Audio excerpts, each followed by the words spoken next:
Yo, yo, yo, what's up, gamers?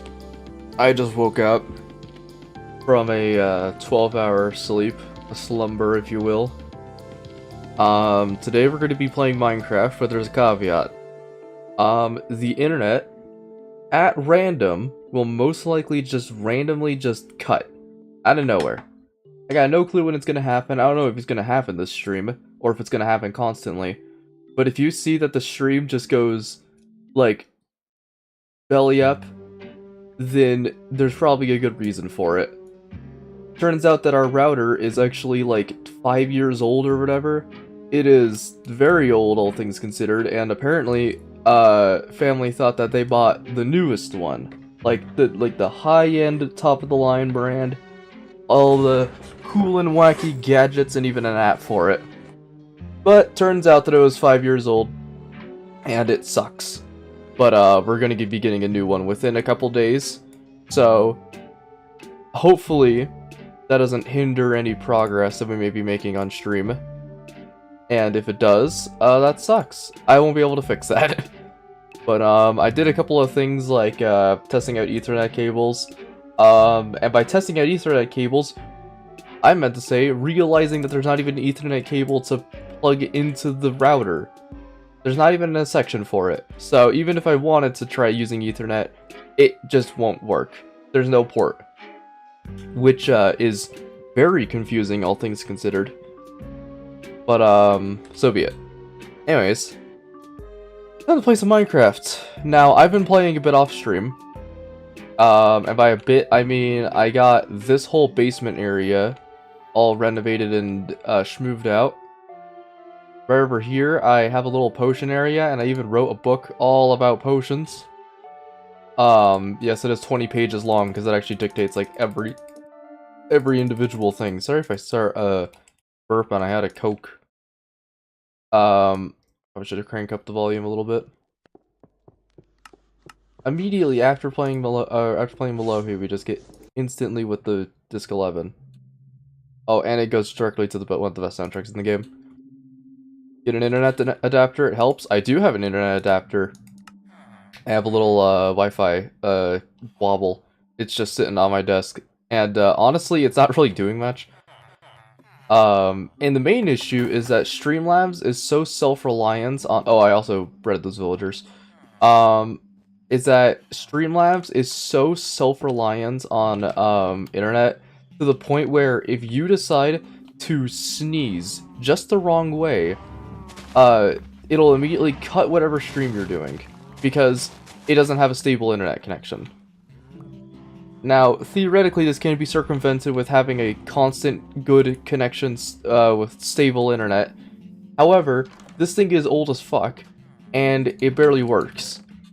Apparently, when we were, they contacted Xfinity to see what it was about, and they said, yeah, that probably was one of our refurbished ones. So they literally just took one that they had in the back and they just gave it to us, and I was like, that's great, that's really cool. Anyways, I'm getting a little off topic. Let me explain what happened first before I go on a tangent. I'm expanding the basement. I have a book that has literally everything when it comes down to potions and such, with cute little emoticons. I'm basically just expanding this down by a bit. I'm planning on having this be where the super smelters are, and then up there is where the villagers are. Or maybe even having down here, maybe changing this for a giant villager area. But, villagers galore. For some reason, the one that was in here literally was just despawning. And I have oh, sorry. I have no clue where they went. So, wherever they are, sayonara. I also got a netherite pickaxe. Now, this may seem like a significant step in progress, but here's the issue. I had this laying around. I had all the upgrades for it. I had all the stuff, and it was just sitting there at diamond. So I slapped mending on it. I just got like 2 pieces of netherite scrap from the nether, went over, and made it netherite. So, not really too significant of a step. I feel like getting netherite armor is probably like the end-all be-all goal. And yeah, I guess that's pretty much it. Here's the horse that we had previous stream. But Stallion. I also found the location of what might potentially, I'm not sure though, might be a desert village. So let me boot it up on my map. I'm gonna go over there and get a camel. You are not convincing me you got that. What, this? What do you mean? It's not that hard to get a efficiency 5 off-camera mining. It's 2 pieces of netherite scraps. All you do, right, you make 3 diamond pickaxes. You enchant all of them. If they don't have a specific enchantment you want, you de-enchant one of them and re-enchant it over and over and over again. And then combine them all together into one, slap mending on it, and get a netherite upgrade, which we had the netherite upgrade from the bastion, 2 netherite scraps from 2 separate bastions, and this thing was super easy to make. But, doing the armor is going to be a little, interesting. Also, that netherite was super annoying to get. I only found it, like, 1 block beneath a massive lava lake, so it was just lava everywhere. But anyways, I want to go and do something. And that is, I want to go to the desert village, that I found. And I said it was potentially another village, or a desert village. I think it is. You graduated school now, right? Yes. I am fully graduated from high school and I never have to go back. Thank God. That shit sucked. Yeah, high school. But I'm gonna go to the desert village. I want to pick up a camel. Because I've heard only from one person that they're actually really good, so. Then again, the only person who told me that they were cool spelt it wrong every single time, but you know. What about college? I have not graduated college, nor do I intend to go to college in the first place. It would be a fruitless venture. I would go there and feel nothing but pain. And I've determined that that is going to be the only outcome. Because the issue with college is that that's for people who know what the fuck they're doing, and like, I already forgot 99% of what happens in high school math. So, going there would literally just be a waste of time. You know, saddle. But, yeah, I honestly don't think that college is just going to be for me in any capacity. And you could say, oh, well, try doing it with the arts. That's the really funny thing, is that, you still kind of have to do a couple of the other things. It's not like you could just do only art. You could do mostly art, but then you gotta do a couple of other things. Like, you know, math, science, whatever, the essentials. And, yeah, that shit's gonna be lame as fuck, so I decided, nah. And, did you graduate with good grades? I'd say yeah. What is this disc? Hold on a minute. I was playing 5. Give me a sec. Ah! What the fuck? Okay. Hey, Minecraft original soundtrack, can you not shuffle to death grips, please? Unfortunately, my friend, I cannot do that. I can't just play death grips. I wish I could. I wish I could. Don't worry, this is a safe place. I can't in good honor put death grips on. I don't wanna piss off MC Red by playing copyrighted music. Because I feel like if you play copyrighted music, especially with death grips, he goes over and rips your ribcage in half. While screaming Lord of the Game. Anyways. I did graduate with good grades. I say like kinda like medium B's to low A's. All things considered, I just did whatever work was provided to me. Not that I really learned anything, because here's the thing about making sure a person learns something: make it engaging, in like literally any capacity. And my math class and science class were the most boring fucking classes in the entire universe. Literally, I could sleep in the class and then wake up, have an assignment ready, and then just do it. And just after the class was done, they were just like, "Okay, so what'd you learn?" I'm just like, "Nothing."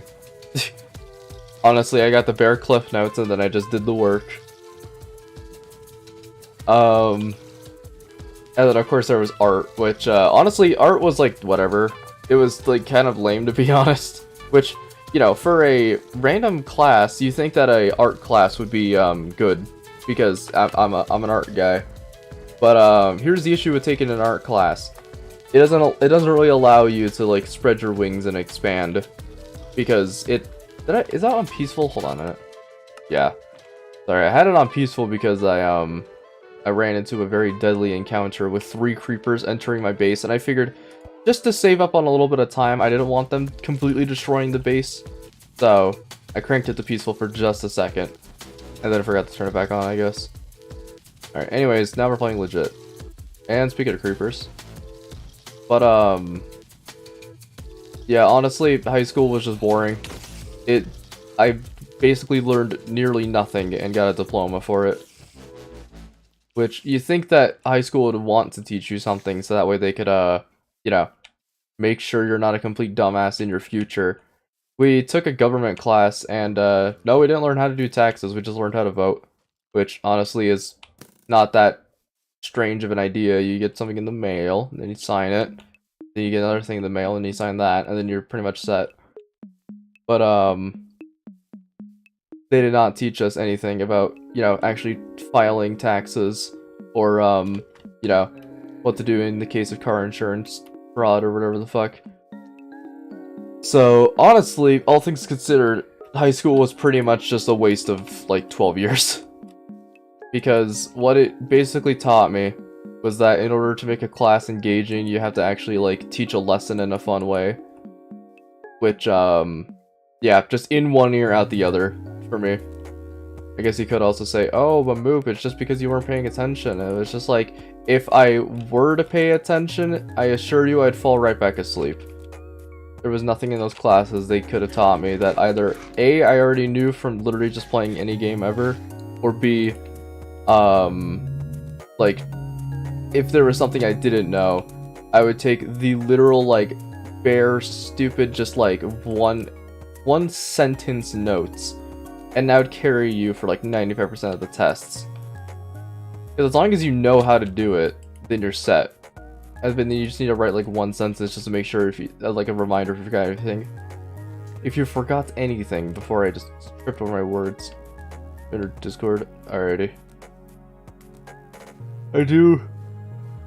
Not to sound like a pud, but I do recommend changing the pronouns bio because that is not okay. With the structure of the server.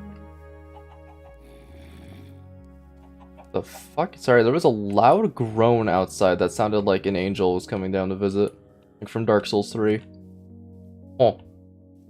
Strange. But, anyways, yeah, high school basically taught me absolutely nothing.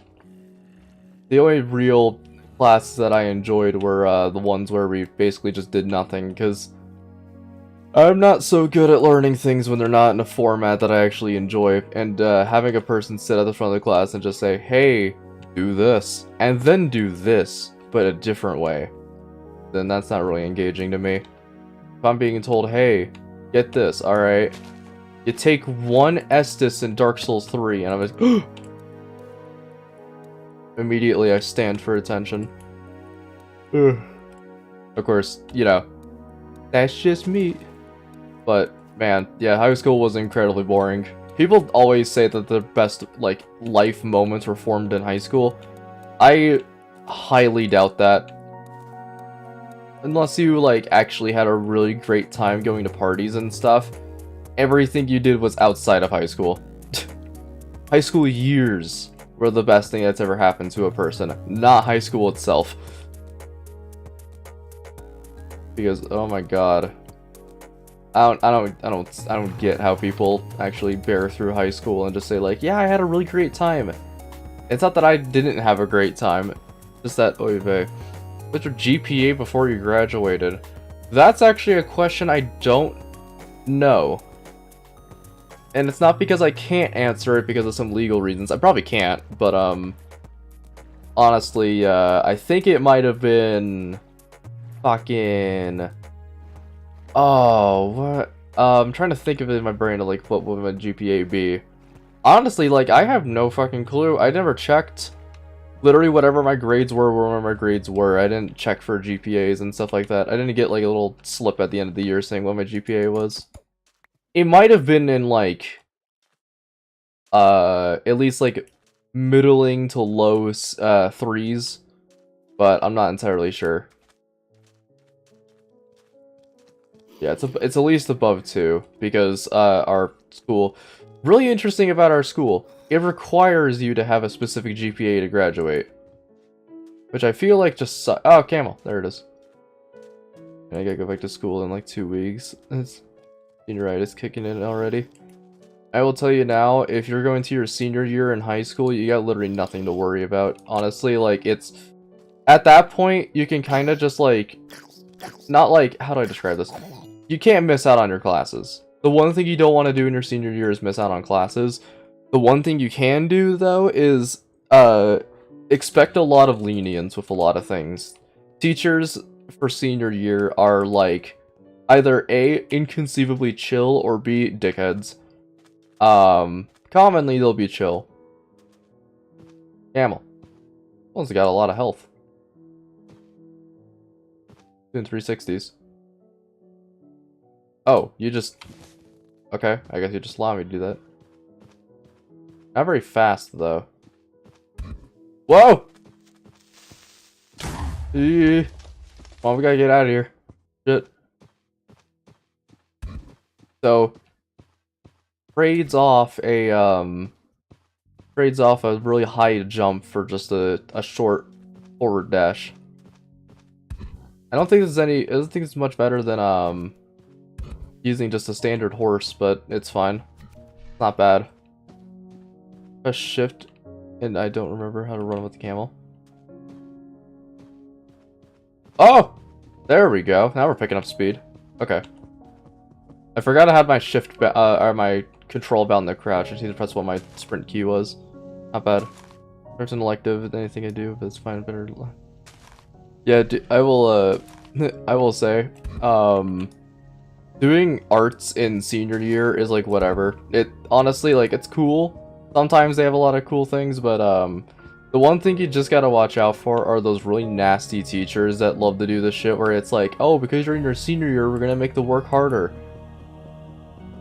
And as long as you're keeping, and like, I don't want to sound like a fucking parent when I say this, but keeping on top of your homework is the best thing you could possibly do for high school.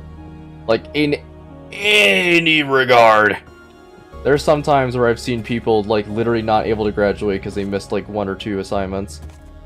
That was 8th grade for you? I think it was, like, fine. Here's the consensus on what I deem, like, cool in high school and, like, what I had for good times. Because 95% of school for me was, no friends, sitting there doing my work. That was it. And honestly, like, if it might sound sad, kind of is. But here's the thing. I had no distractions. I was guaranteed to graduate. If I had failed graduating, it literally would have been the biggest, like, humiliation my family would have ever had to, you know, bear through. However, that was not the case. I did in fact graduate. But I had 0 distractions for the entirety of high school and literally, like, every grade. And because I was also the weird kid, I got to sit in all the lunch tables and get all the utmost privacy. Some might say it is a very depressing lifestyle, but honestly, having 0 distractions in high school, it's great. It's really good. Makes it feel a lot, it makes you feel like you're very important. Because no one fucks with you. Especially if you're the weird kid, you got no bullies. That's the best part about it. Unless you do get bullies, in which case just tell a teacher. Another pro tip. And now you're monetizing of a distraction. I guess so. This, I didn't expect to be doing a lot of... I didn't expect to be doing a lot of YouTube because, I figured that... Here's what I figured about YouTube. I figured that I was gonna have YouTube as a little side hustle while I go and get myself an actual job. The thing is that, I pretty much have been getting paid so little on YouTube, but it literally has been more than some of the jobs I've been applying to. I'm gonna say this, and I need you all to listen very carefully. Never in a million years apply to a clothing brand called Tilly's. Tilly''S. I'm specifically calling them out. I'm not even gonna say like, oh, don't apply for clothing brands. No, don't apply to specifically Tilly's. It is genuinely one of the most, they have like the most horrific business practices by like literally just making it so the break room is just a section of the manager's office. It like, you get one seat. And I know that not all Tilly's are the exact same. But the one that I specifically went to, it sucked. I got a paycheck in the mail from Tilly's literally 2 years after I quit. Because, oh my god. It was like genuinely just horrible. And I've literally gotten paid more doing YouTube than working at Tilly's. Their business practices for if you're under 18 are just terrible. And also it's even worse because like I'd say I did a pretty damn good job with the work. Nothing too crazy, of course. I'm not the type of person to go out of my way to go do the most outstanding due diligence on my job because I don't like getting promotions unless it's a direct benefit. Most of them put me in positions where it just feels like it's a direct downgrade from what I was currently doing. But yeah, because of that paycheck I got like literally 2 years after I quit. I basically just said, I'm probably just going to be doing YouTube for a little bit and seeing how that goes. And honestly, that paycheck came out to about $100. Which, that may sound like a lot to some people. That's like, you know, 1/5 of a PlayStation 5. Or 1/3 of a Nintendo Switch. Or just $100. But, let me tell you right now, $100 for 2 weeks worth of work is fucking nothing. It is a drop in the bucket, all things considered. You could be making more literally just like wiping your ass with that $100 and then selling it on eBay. Because, oh my god, you could buy like 5 hoodies with that. That is true, but think about the job I had working at Office Max. That job genuinely was pretty good. And you wanna know why? It was boring as fuck. But you wanna know the best part about it being boring as fuck? Like I said about school, if it's boring as fuck, you got no distractions. And because it's Office Max, a business that like people seldomly go to, you know, it's good. Can I put camel in boat? Whoa. Camel don't like boat. I actually do want to test this theory.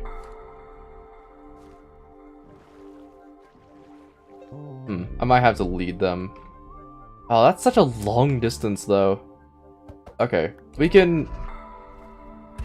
Oh, god. No, hook onto the water shelf. Okay. Camels can't fit on a boat. Well, that sucks! I know my awesome, cool camos... camos? I know my awesome, cool camels can fit on boats. They're compact. No! Arise! Okay, but honestly, going on about what I was saying about Office Max, it is an incredibly boring job. You basically get paid for working register. And while some people don't like the position of working register, think about it with Office Max. Think about the only thing you have to do at Office Max if you're working register. You ring all their stuff up and you say, will this be all for you? And they say, yes or no. And then you say, do you have rewards with us? If they don't, ask them if they want to sign up for rewards. If they do, then sign them up for rewards. If they don't sign them up for rewards. And you just kind of turn off your brain for like a couple hours. Honestly, I've like had moments where I just put in an AirPod and then just like blasted breakcore off of it and just tuned out for like 3 hours, and then I just wake up and it's all of a sudden break time. How much did it pay? It paid $12 an hour, which doesn't sound like much, but mind you, I was 17. So I feasibly was basically getting like the I was basically young enough to not get too sizable of a pay, but old enough so that way I can actually start working jobs. And it was good because the best thing about it is that they give you the maximum shifts. So if you really say like, hey, can you guys give me more hours? I'm so down to work. And you know, sometimes they'll be like, oh, well, sorry, we have a bunch of people booked. If they decide, hey, maybe, maybe I do want to start working at Office Max, and maybe I want to start working a little bit more, then if they really take that into consideration, they could go like, oh, yeah, well, totally, we'll give you more hours. Because Office Max is a Utah thing, because I've never heard of it, Lamau. Office Max, more commonly known as Office Depot, or most commonly known as Staples, which Staples, I think, bought Office Max, so now they're basically becoming buddy-buddy. I worked seasonal there, so my opinion might be a little biased, but, you know, it's still really good. It is really great. I like, my favorite tip to give to anybody who wants to get into jobs, work office. Not cubicle office, work office stores early. They are so goddamn lenient on so many things. They don't... Oh, sorry, I nearly just vomited everywhere. They don't care. They honestly don't care at all. I need to get this camel to my house. How in the fuck am I gonna do that? I need a lead. I have enough string to make the first part of the lead, but I don't have a slime ball. I could also leave this camel kind of just anywhere and just pick them up later. Unless they despawn. What to do? On the pandas for the first time, there were 3 pandas and one of them was brown. I was so lucky. Honestly, the pandas in this game are really cute. I think they're also kind of like a nothing mob. Similar to the glow squids, they kind of don't really fulfill a purpose, but they're cute. At least with glow squids, like, at least they're not like aquatic dumbasses where like they just kind of see like they see just like a random patch of water and spawn in it, and then they just drift their inevitable demise. At least with pandas, they know how to live it on the surface. But anyways, back to what I was saying. Working at office supply stores early is so goddamn nice because one, it builds up credibility with other stores. Think about it, like, think about how many stores just have a register. Saying that you worked like a specific amount of years at the register makes you very credible for a job. And also, they don't really force you to do anything outside your comfort zone. Like, genuinely. There's a lot of times where, you know, there's a lot of times where you'll have like that negative Nancy who comes in and it's just like, yeah, well, this thing happened and this thing happened and now everything went to shit and now I have to blame you for it. But, you know, that's one of the downsides of working at an office supply store, is that you're gonna have to deal with a lot of Karens. Oh, that's a nope. That's a negative Ghost Rider. Okay, come on. We also gotta figure out what we're gonna call the camel. Okay, I'm just gonna push you over here. Fuck off. Get egged, idiot. Look at this idiot, you got fucking egged. Yeah, camels apparently can dash. I had no clue. Apparently, it's a horizontal jump. They can also sprint, which is cool.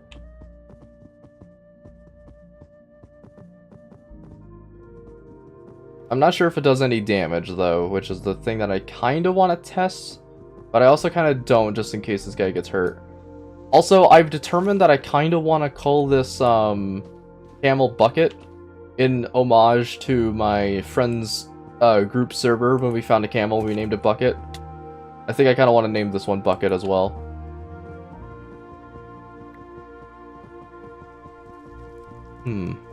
Honestly, I've never really been paying attention to new updates for cool, but I've just been busy. That's fair. That's absolutely fair. I'm dealing with the new snapshot. Oh! Slightly fast. Oh, I thought you were referring to the, fucking dash attack they have. I was just like, slightly faster than the sprints. But I see what you mean. Like the yeet. Oh. Yeet. There we go. But anyways, back on topic. Yeah, just worked office supply stores. Because I worked seasonal, I might apply again, for this fall. Considering the fact that it's nearly August, which is terrifying. But honestly, like, if you could work any job, I would just highly recommend just work office supply. It's so nice. They don't really, they pay you to basically just kind of sit there and work register.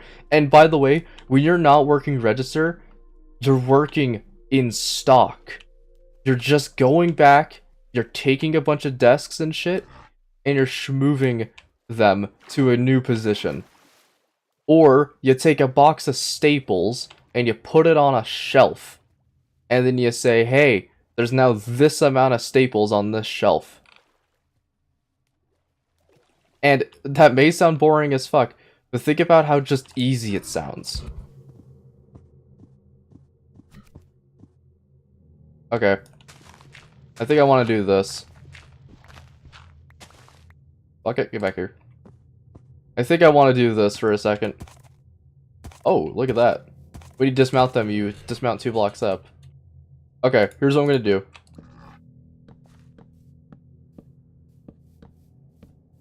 You stay right there, Bucket. I'm going to take a screenshot of your coordinates, and I'm literally going to go get a lead real quick. I ironically love doing stuff like that. It makes my ADHD go brain. Makes my ADHD brain go burr. That is absolutely fair. I think like if I were to have any job in the world just as a dream job, I would want a job where I literally just sit there and I stock shelves. Wait, we're actually incredibly close to the base. What? Oh, no, wait. I was looking at the wrong chords. Whoops. I was looking at the ones for the desert village. Give me just a moment to find out where it is. Oh, here we go. Okay. Wow, yeah, I'm super glad I actually wanted to go get this lead. Negative 2,000 blocks out, Jesus. But anyways, I think if I were to have any job in the world, it would just be, hey, Moop, take this pair of headphones. Put the headphones on. Listen to literally whatever music or podcasts you want for like 8 hours and just stock shelves. If someone asks you, hey, can you do, hey, do you know where this is? You just point them in a direction and tell them that way. Don't even gotta tell them the specific place, you just go that way and just point. And while that may sound boring as fuck, dude, I would pay, I mean, I wouldn't pay, but I would apply to so many jobs if they had that position just available.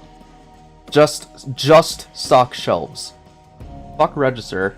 I don't want to talk. I would, like, if any jobs want to hit me up, dude, if any job needs a person who literally can turn their brain off for 9 hours and just do mindless work, like a homunculus, I am so game. Waiting for Minecraft to add the rice item. I kind of would like it if there's a rice item. Just like you get a rice cooker. You just take the sort of pool sand and sort of color using a pair of tweezers. I was a person who always liked to take Skittles and organize them by flavor, and then eat the ones I like and then take the ones I don't like, shuffle them up, and then eat all of them at once. Same thing with Mike and Ike's. Makes seaweed actually useful, make sushi. That would actually be really cool. Also, hello, Paven. But, honest, dude, I am so down to just go work off a supply. Like, you just point me in a direction and say, hey, these shelves, they need stocking, and a lot of it. I need you, random compatriot, go over and start slapping on some items that we have in this miscellaneous shopping cart full of random shit. I eat the ones that I least first and then say my favorite colors for last. I was always a kid who ate my favorites first, and then I would eat my favorites first, and then once I was done eating my favorites, I would immediately go over and just start shuffling my least favorite ones into, like, a pile, and then just, like, take it like it's prescription medicine. Take a handful of them and just, like, lean your head back and chug them. I think I did the same thing with Smarties for the longest time. I never organized them, I just took them like it's Adderall. And I still do, because I find it to be the optimal way. Because if you like pick each individual Smartie out, you're just gonna get dust everywhere. And also, the weird texture to them of them being like crunchy, but also having some weird, I don't know how to describe it. there's something about its texture that I don't really like when you eat them solo. So eating them all at once is my preferred method of Smarties. But anyways, it's going back on a lot of topics. Chalky. It's not really chalky, it's more just like a dry crunch that I don't like. And it feels like I'm trying to bite into like a very, very weak rock. Yeah, like the anti-acid tablets. That is absolutely the shit I used to do. Okay, I'm gonna bring 2 just in case. Alright, Bucket. Coming for you. Give me just 1 second to bring up your cords. Okay, but Stallion. I'll be back. I need to go save myself a camel. But like, if I could get a job working in the back of some office supply store and just turning my brain off for a couple hours, just listening to like podcasts and like Welcome to Night Vale and stuff, and then just organizing and organizing and organizing and organizing. I hope you guys know every single minute part of my room is decorated and detailed and also fulfills a purpose in some capacities. My cord management is not all too good, but then again I don't have any cord holders, but like my entire room, everything literally is organized. And I constantly organize it all the time. Like, if there's something that I just don't like, completely take that section of the room out, redo it. It's really fun. Did you find a skeleton horse yet? I have not seen a skeleton horse yet. I mean, I know what a skeleton horse looks like, but I've not seen one. And I think it's due to the fact that I'd either have been getting, like, shit RNG, or it just has not happened yet. Which, I really hope we do happen to see a couple of the weird oddities in Minecraft. There's a couple of them that I really want to see.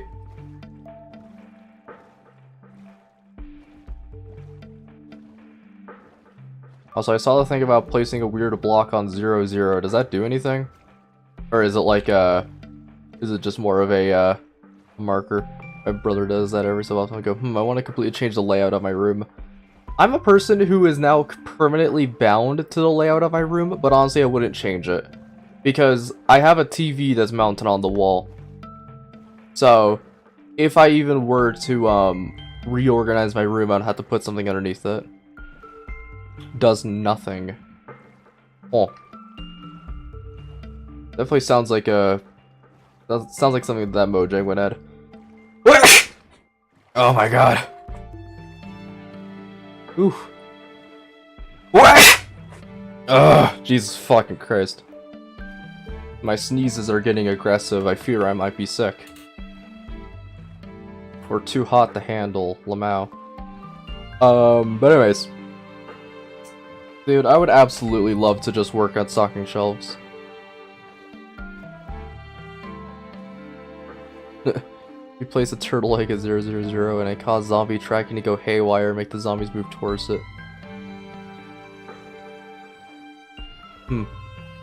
Interesting. I always knew there were some like random, you know, just tomfuckery that's going on behind the scenes of Minecraft sometimes. I know that there's like a obtain all unobtainable items category, which sounds really fun. Because the one thing I want to do on this world is do literally as much as I possibly can. Like, if I could get every advancement, I absolutely would try to. And I know that some of them are a Sisyphean task because of how astronomically difficult they are. Like the, how did we get here? That thing, how did we get here is one of those achievements that I feel like they added, not realizing the difficulty of it. They just kind of slapped it in over like, people can try it out, I guess. Okay, bucket should be up here. I'm going to take the boat, and I'm going to take the lead, and I'm just going to, like, sail across the ocean with bucket attached to a lead, because I can't boat you, dude. Alright, up and at him, private. This prison to hold me. Just fun and symbolic to put a gold block at 0, 0, 0, because that is always loaded by the game. Oh, I guess you're right. Okay. So now, follow me, bucket.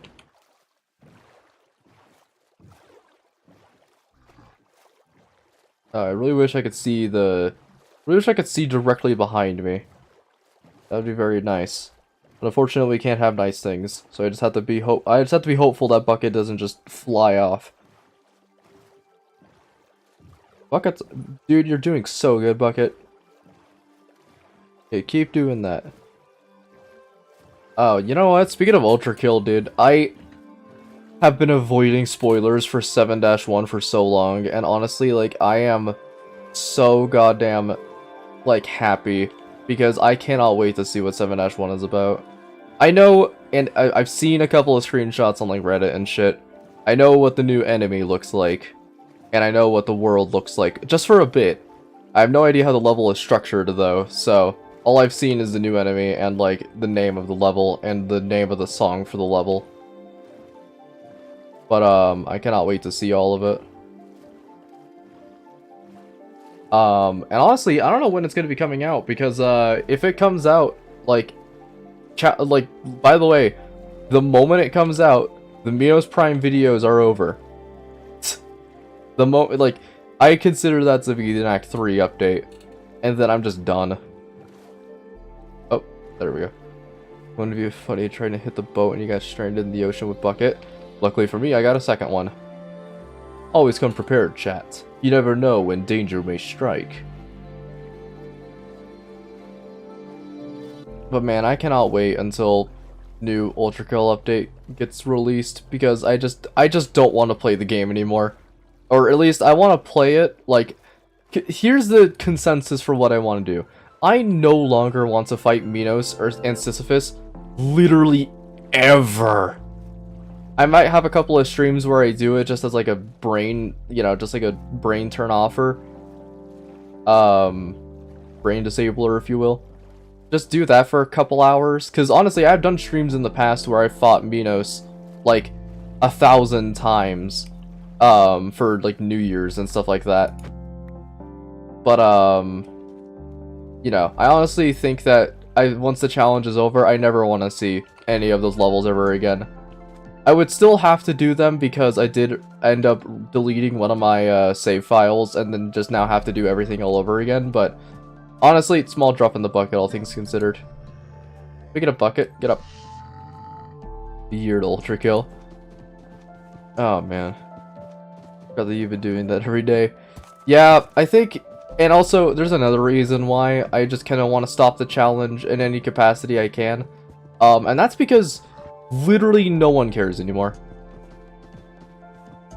I think people all in all have been like just done with the challenge, and I'm absolutely fine with that. What the chap full of loot and treasures again, trying to hit with a trident, everything dropped. Jesus. Yeah, this is why I don't ever trust like minecarts or boats with anything on them. Too risky. But anyways. I think my general consensus is that when the clock strikes midnight and the new Act 3 levels get released, I am going to be done with the Minos Prime challenge and Sisyphus challenge. What if the series is gonna end before the guys finishes the dialogue? I don't really know, and honestly, if they don't, then that's bad news bears, but whatever. Honestly, there have been so many people who've dropped out of that challenge already, so I wouldn't blame them if they couldn't finish it. But as I was saying, I think just all in all, it would be much better for me to stream and record me attempting to 100% all the new levels. Because mind you, I have to... Oh, there's the house. Because mind you, if I'm going to be 100%ing the entire game on every single save file on every single difficulty, I'm not sure if Brutal and Ultra Kill Must Die are going to be released on, if they're going to be released on, you know, at the same time that the new layer gets released. Remember when old boats hit anything harder than a slight bump, they exploded? Oh boy, do I. Your bucket, or, yeah, no, your butt stallion. And I need you, bucket.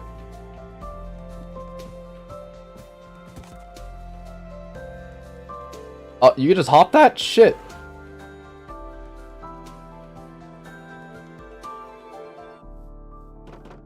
Okay, I guess I'm gonna have to reinforce this. Shit, I did not know you guys could hop over that. It's pretty interesting. I did once did one of those daily things, so X finishes the game does pretty fun at least once. There's a good break it to like day 46. I've tried to keep up the challenge as much as I absolutely can, but you guys gotta understand that, like, if the challenge ends tomorrow, I would give less of a shit. I am so sick of fighting Minos, and I know that Minos was kind of the thing that started the whole challenge. That's really great.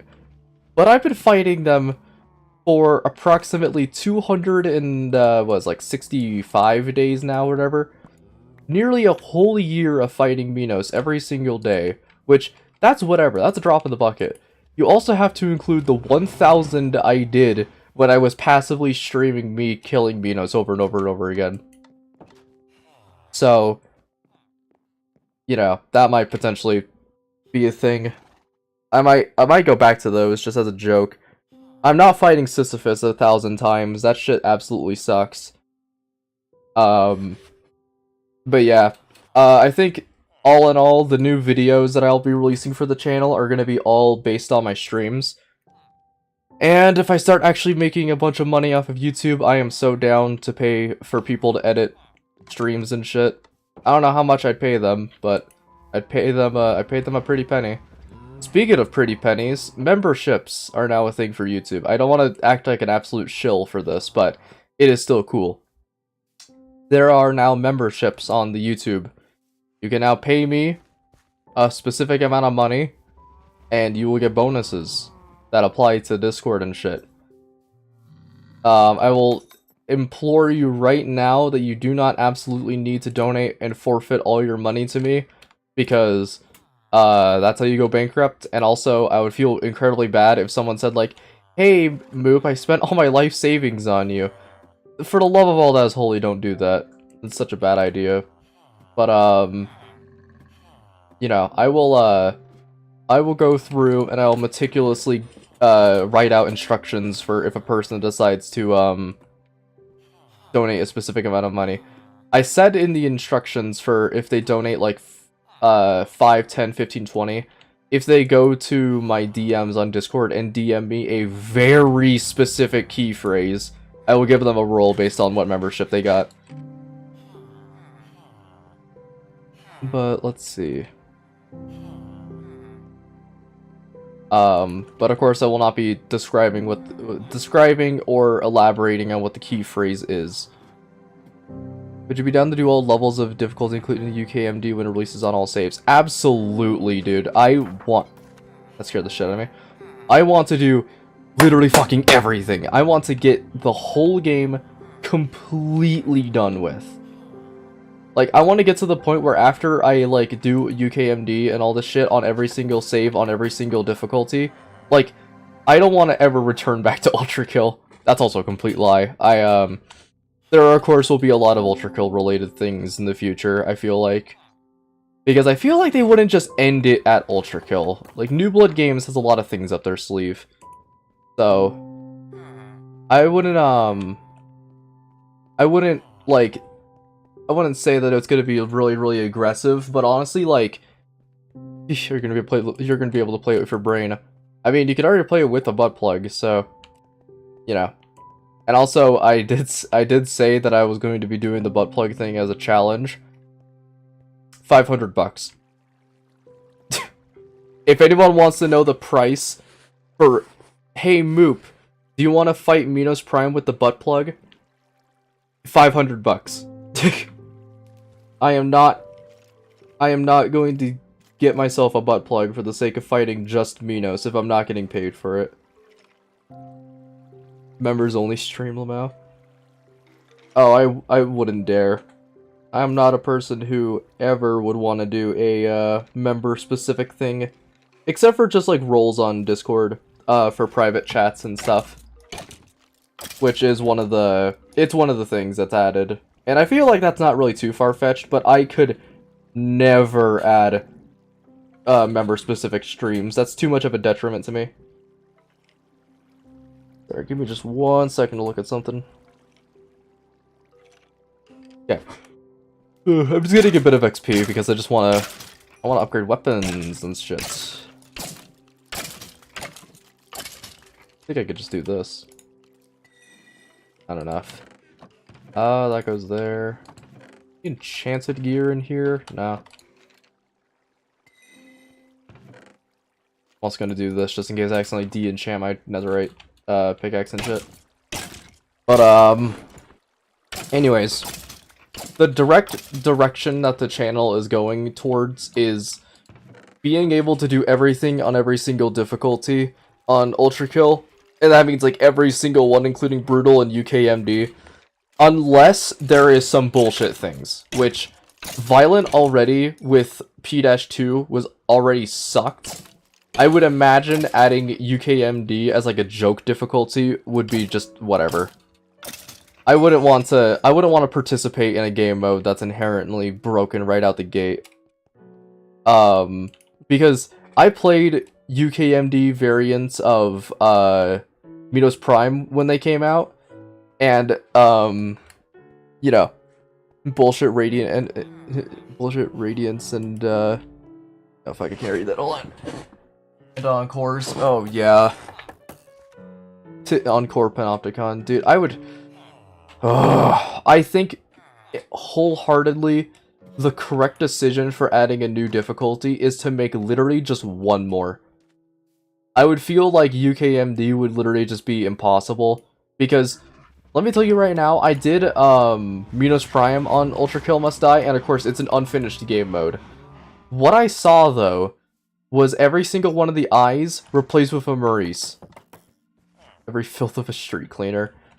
I think that, all in all, they really need to, like, make UKMD actually fun to play.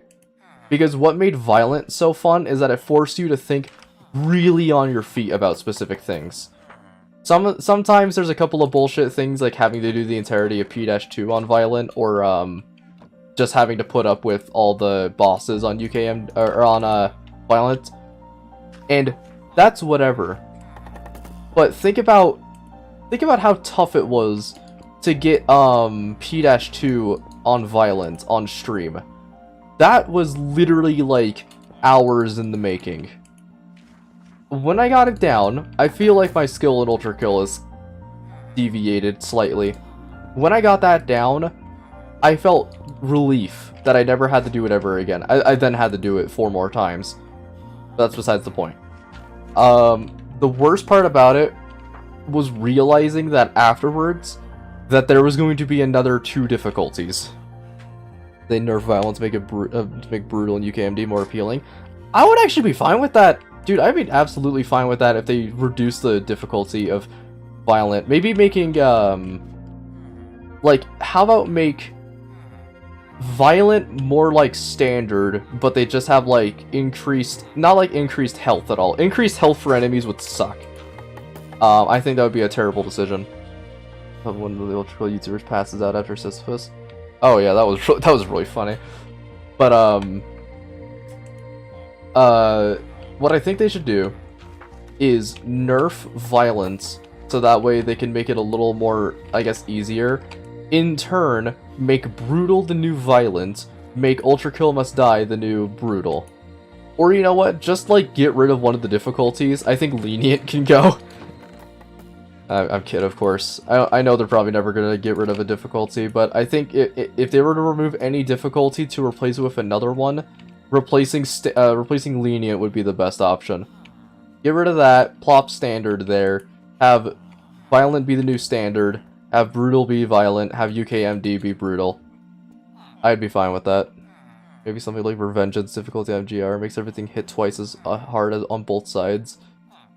I feel like that would be pretty cool, but I also fear that one thing that they're accidentally going to do is introduce a lot of issues regarding some of the enemies by making them too crazy. Like, for example, I didn't do a lot with Ultra Kill Must Die. I think I tested just Minos out to see how it worked. They did not finish Minos, but he hit a little bit harder, I guess, was the best thing I could describe it. Making enemies faster, honestly, just sucks. Like, I would much rather have to deal with more health than having to deal with, than than having to deal with like a buffed up, faster version of like Sisyphus, who already is like one of the fastest bosses in the game. Especially any teleporting bosses. Those things suck with harder difficulties. But honestly, like, I fear that what they're going to be doing with Ultra Kill Must Die is just going to make the game harder for the sake of making it harder by artificially increasing difficulty.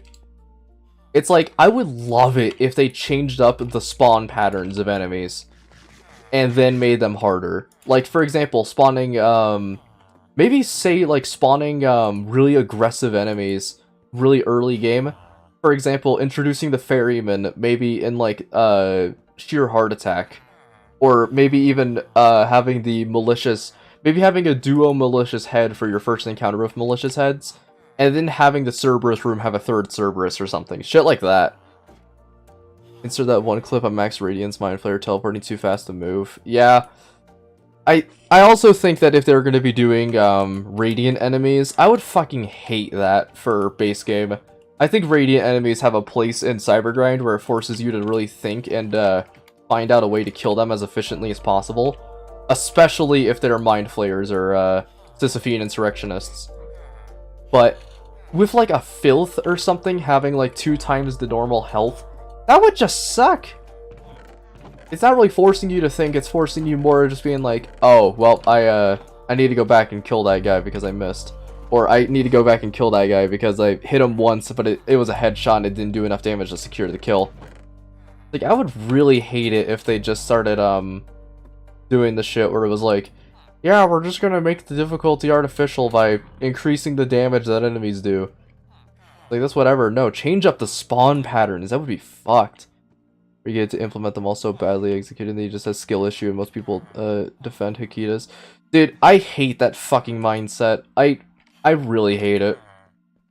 I don't give a flying fuck if it's a skill issue. Like, the one thing I want to see Hikita do, if they ever say skill issue to UKMD, and like, it genuinely is bullshit, is play through the entire game once.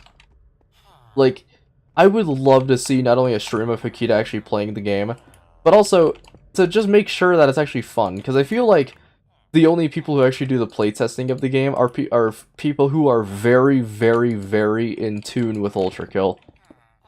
Like, getting playtesters to play it, including Hikita only. So it just kind of feels like it all is more revolving around their skill level, rather than most common players. Which, I mean, I don't even have to go out and say, I'm not the best Ultra Kill player in the world. Sure, granted, I was the first one who did all the, like, everything at one point. And I'd be willing to do it all again. But I'm not the most skillful. And in seeing that, like, violence with P-2 was already so aggressive, and Hiki just being like, yeah, guys, if you were designing the games, you'd make it suck. No. Sometimes not really. Sometimes there's a couple of decisions that I'm absolutely like, yeah, no, don't add that. That just is a bad idea. Especially just as an Ultra Kill player. But sometimes I'm just kind of like, man, wouldn't it be really cool if they changed up the spawn patterns for Brutal and Ultra Kill Must Die, and then just made them slightly harder? Maybe not making them uber aggressive or like super, super, super tough to beat. Maybe just changing up the spawn patterns and spawning more aggressive enemies right out the gate, rather than keeping them and saving them for specific levels. That would be really cool. Like, what if for, how about, like, is this end? Hold on a sec. That's just Ballad of Cats. Okay, sorry, I'm changing the song. Or not changing the song, rather. But I would love to see if, they change up the spawn patterns for enemies, because nothing would fuck me up more than that. Oh god, the game stream's kind of lagging. But nothing would mess me up more than me, who recognizes nearly every single one of the spawn patterns in Ultra Kill, to just start mixing it up. Mossy brick floor. That is true. I would just need a lot of vines and a lot of bricks in the first place. What else can I do, really?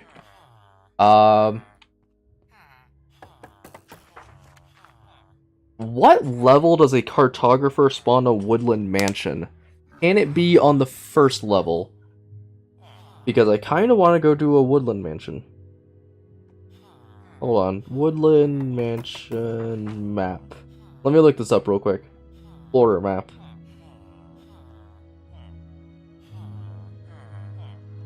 Alright, let's see. Apprentice level cartographer, so it's not the first one. Okay. Can you make moss bricks with moss now? I believe so, yeah.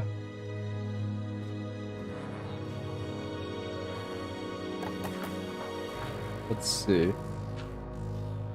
Ugh. Can do it with you can do it with moss, but honestly I just don't want to do it right now. It's a lot of work I don't want to put in right now. Here we go. But man, I would just love to see what they would do with Ultra Kill Must Die and hopefully just not make it agonizing. Because the one thing I hate about making difficulty in games is seeing people think that increasing the difficulty artificially by using like more enemies or like making the enemies just way, way, way harder than usual.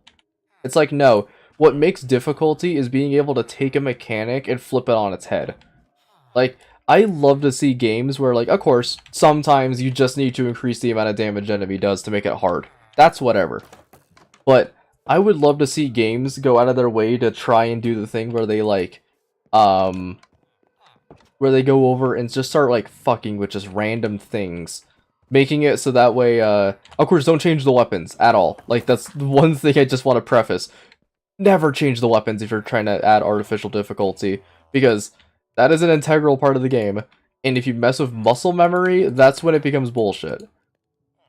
But anyways, man, I would just love to see I would just love to see more games implement the thing of just like, yeah, we're not gonna really make it so, we're not gonna make it so it's like, uber aggressive enemies and then you just die in one hit by a filth. No, make it so that way there's more filth.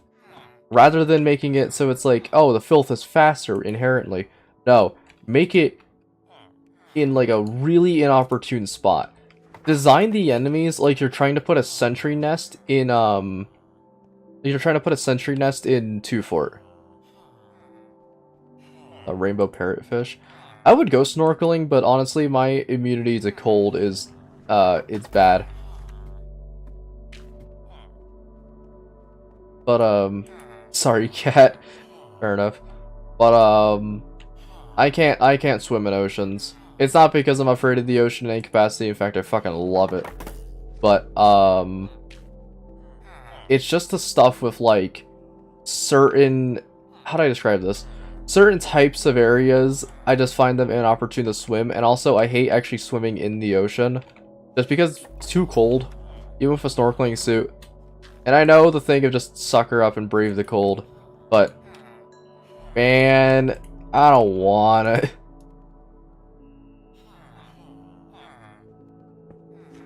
I forget what the song's called. Is this Mice on Venus? No, it's Tazwell.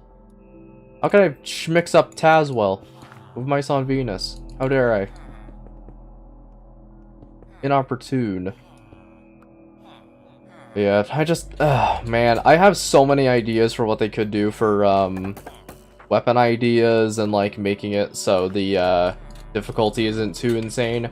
But honestly, like, if Hikito wants to keep doing the thing of, oh, we're just gonna make it incredibly hard and really unfun, and it's a skill issue if you don't like it, then fucking whatever. Then I'm probably just not going to do UKMD. Your channel is your first attempt to make a concert, or their past channels have failed. I have made one channel, Moops VOD Vault, which is actually my main channel, technically. It's the first one that came about.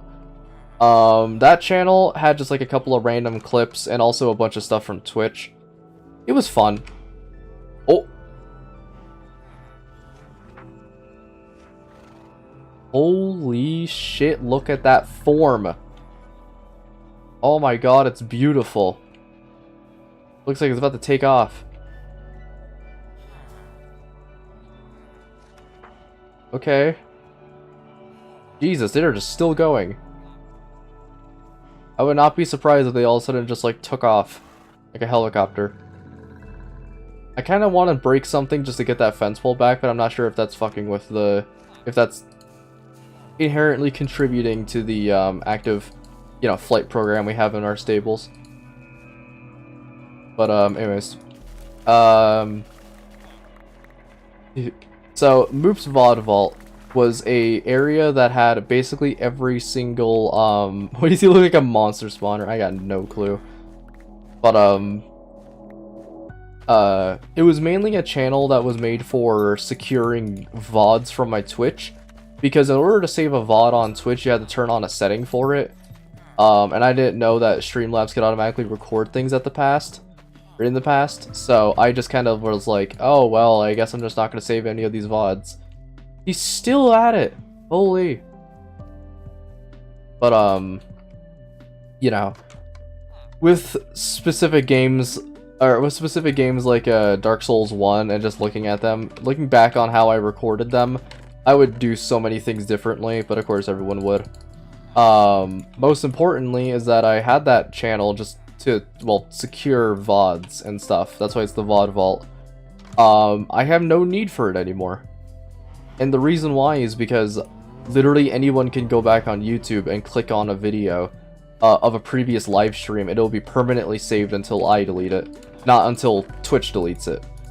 So, technically, I don't even have to have the VOD Vault. In fact, I might literally just delete every single video on it and then just rebrand it to be just a standard account, because there's no need for it. There's not, I don't ever post any VODs on there anymore. They're already all saved on YouTube.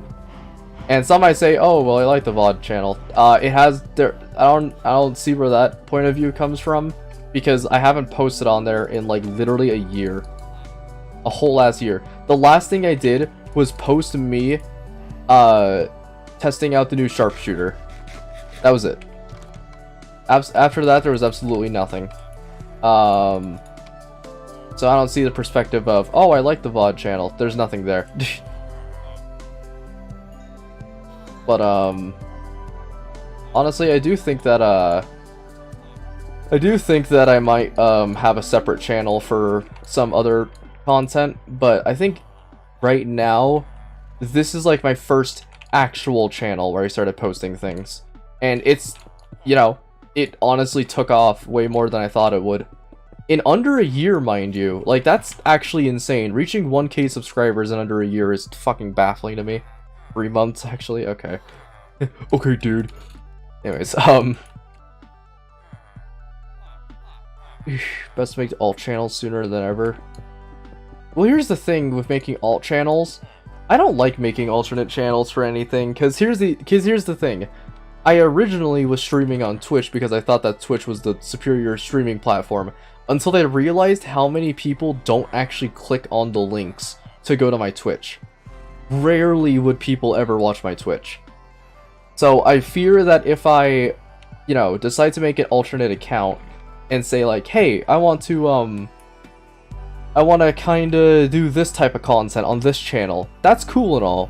But the only issue with that is I would have to start redirecting people to that, which some people would be like, oh yeah, I'm super down to support all your other stuff. But if I make an alternate account for something like art and no one cares about art, then it's redundant. Doesn't matter if you post on them. It matters if you reserve them, if you ever do. I guess. I mean, I could just also, like, create 3 separate Gmail accounts for that type of shit. Or even just, I think I could probably link them all back to the same one, so it doesn't really matter. But,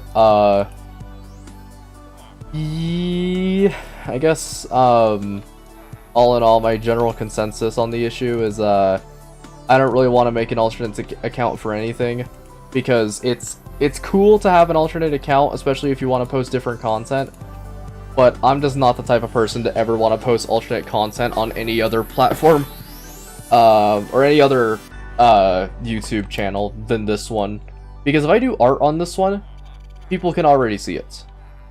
I have a couple of cool Tumblr URLs I have saved in case I want to use them.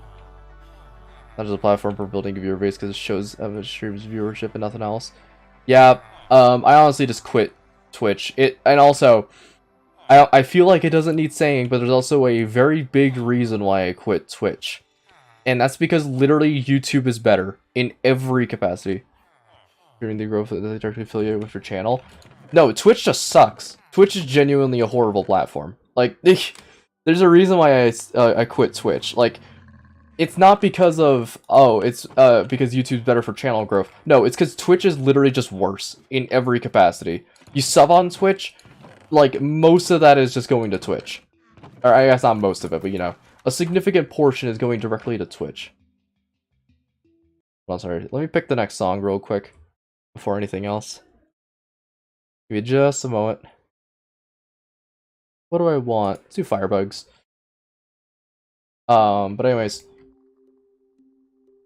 But like, with streaming on YouTube, people can tune into the stream and they're commonly not even subscribed to the channel. And it's really great because then they can just click on my channel and go directly to it.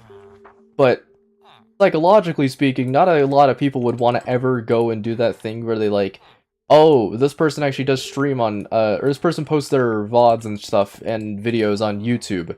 No one wants to take the extra effort of clicking on the link, going over, subscribing to their channel, then going back to watch the stream. Nobody ever wants to do that. However, by streaming on YouTube, it inherently makes it so that way a person can just go over, click on my channel, and then subscribe. And that's it. They don't have to do any of the extra shenanigans of having to go to an external link that Twitch doesn't trust, and then they go over and press the subscribe button, and who knows what else from there. And I know it's, you know, literally like zero effort, but think about how many people I had watching my YouTube and then watching my Twitch. I had approximately 1 to 0 viewers on Twitch. It's now different because more people commonly like to subscribe on YouTube and watch the streams occasionally. Granted, still a small amount, but it's at least an active amount because the people who would watch me on Twitch, just dead silence. I would have to ad-lib the whole thing, but because people now give me like topics to go off of, I'm totally down to just ad-lib and just spout random shit for like hours on end because people get me on topics. But Twitch, nothing. Just dead silence for like 95% of the stream until someone's like, hey, I like your channel, and then they follow me. Which also, might I say, subscribing on YouTube and subscribing on Twitch are very different as well, because I guess Twitch it's following. But following doesn't get you any money, it just makes it so, you know, you have one extra number to work with. You have like just one extra number to work with and knowing that that person actively follows your channel. That's pretty much it. However, gaining more subscribers on YouTube is actually paramount to making your, making money. And people sometimes don't really even know. Like, I will never want to, like, actually push the graph of saying, like, hey, not a lot of people are actually subscribed to the channel. But, not a lot of people are subscribed to the channel. And YouTube takes that so heavily into consideration. Horse is still going. Oh my god, they still are. Holy shit. Those also don't dare to give you money on YouTube, but it probably factors in the ad money. Exactly. Subscribing on Twitch requires that the person actually pays money to do it. But on YouTube, all you gotta do is click the subscribe button, and it literally just directly helps the channel. There's almost no downsides. The only downsides I can actually think of subscribing on YouTube is, sometimes YouTube likes to be a bit finicky with actually showing up uploads and stuff to other people. But, honestly, like, that's whatever. Twitch, people really are frugal with money, unless they are absolute fanboys for whatever content they're watching.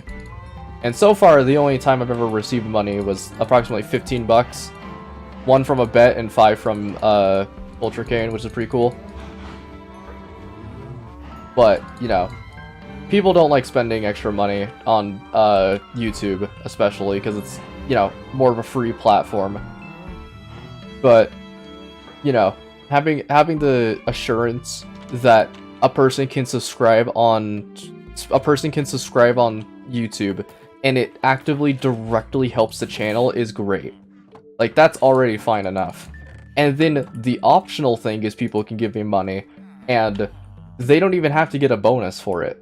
They don't have to have this whole massive song and dance of like, this person subscribed and now you get access to all these emotes.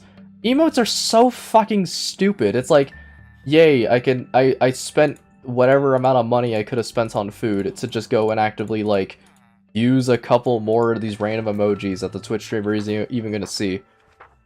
Is your channel monetized yet? Yes, it is monetized. I technically cannot make any money off of YouTube because of a couple things I have to do with my account. However, it's still in the works. They are not able to pay me until they reach a certain threshold. No, a certain threshold of viewers per video, and also per video, like amount of money I'm making per video. So, the best thing I could recommend any of you do, if you ever want to actively support the Moop channel, is literally just spread the word. Right now, that is the best thing a person can possibly do with the channel. Like, giving me money, that's really cool. However, it's a one-time transaction, and you're just, you know, your money just goes directly into my bank account. However, if you spread the word, I can start passively making money, and you don't gotta spend a dime. So thank you, Loud Motor Outside, for existing. Son of a bitch. But anyways. Like, logically speaking, it's better for a person to just go and spread the word about my channel, because then more viewers come in, they watch the YouTube videos. And honestly, one thing that I am going to change a lot of is changing the structure of the channel when the challenge is over. Once Minos Prime and Sisyphus are done, they're done. I'm probably never going to have to put up with that shit ever again.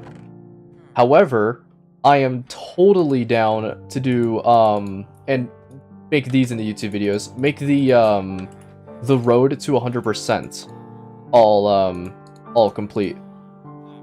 And I would be super down to make videos on those. But, you know, I actually have to have people watch them. I love how the first time I decided to try to make content where the analytics showed 99% of everything. Yeah, the analytics really show everything down to the last decimal. It's kind of scary looking at it sometimes. And you're like, whoa, that's a lot of detail and depth about videos that I haven't even known about. Like, it shows you the average percent of people clicking on specific sections of the video. Twitch never would do that. Because, oh my god, seeing the amount of stuff that happens with Twitch, between Twitch and YouTube, YouTube gives you every single minute detail about some of the most inconsequential things. For example, hey, you made a video back here. However, it's actually doing a little bit better than this video that you uploaded recently. With Twitch, they don't really tell you what's better or worse. They kind of just give you a rough estimate on which video is better than another video, or a stream rather. Which stream is better than another stream. And because you can't save them, it's only a one-time thing. So, they can just completely toss that data out. But YouTube, they keep track of it for like years on end. Pretty insane. After Minos and Sisyphus, do you expect to make Act 3 content, or will you just be burnt out? I will never be burnt out of Ultra Kill. Just like Minecraft, you never leave Minecraft. I will never leave Ultra Kill. I'll just take a decent break. And by that I mean I'm never gonna quit this. I'm never gonna quit Ultra Kill.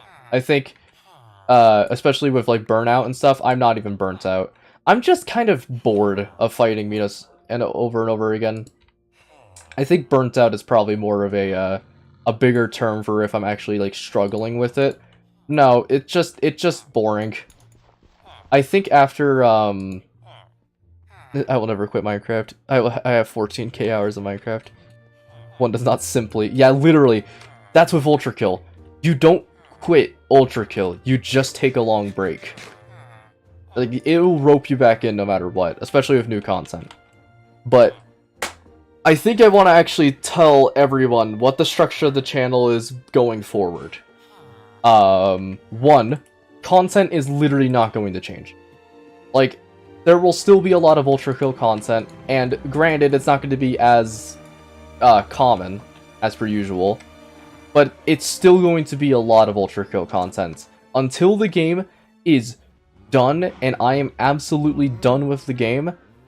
there is going to be Ultra Kill content. Whether it be the new layers, whether it be the new weapons, I will showcase everything in the form of videos. I'll do live demonstrations of them on stream, and then create a more concrete form of what my general thoughts of it are. Are these the credits? Oh, this is the 10-minute one. I actually kind of want to skip this. I know it's good. I know it's good. But 10 minutes, man. That's a lot. Anyways. Oh, no. Oh, no, no, no, no, no. That actually sucks. Sorry, stream's gonna get really laggy. I just accidentally booted up my video editor. Whoops. Hold on. Let me close it all down. No, VSDCs. Fuck off. Oh, fuck. Hold on. Sorry, it's gonna give it laggy in a second. Oh, man. This is gonna suck. Oh, God. There it is. Wow, my CPU is really not having a good time with this, huh? No, close it. Wow, I probably need to go tell my sister to shut up as well. She's just screaming profanities at her friends. Okay, sorry, hold on. Give me exactly, like, fucking 20 seconds or whatever. I'll be right back.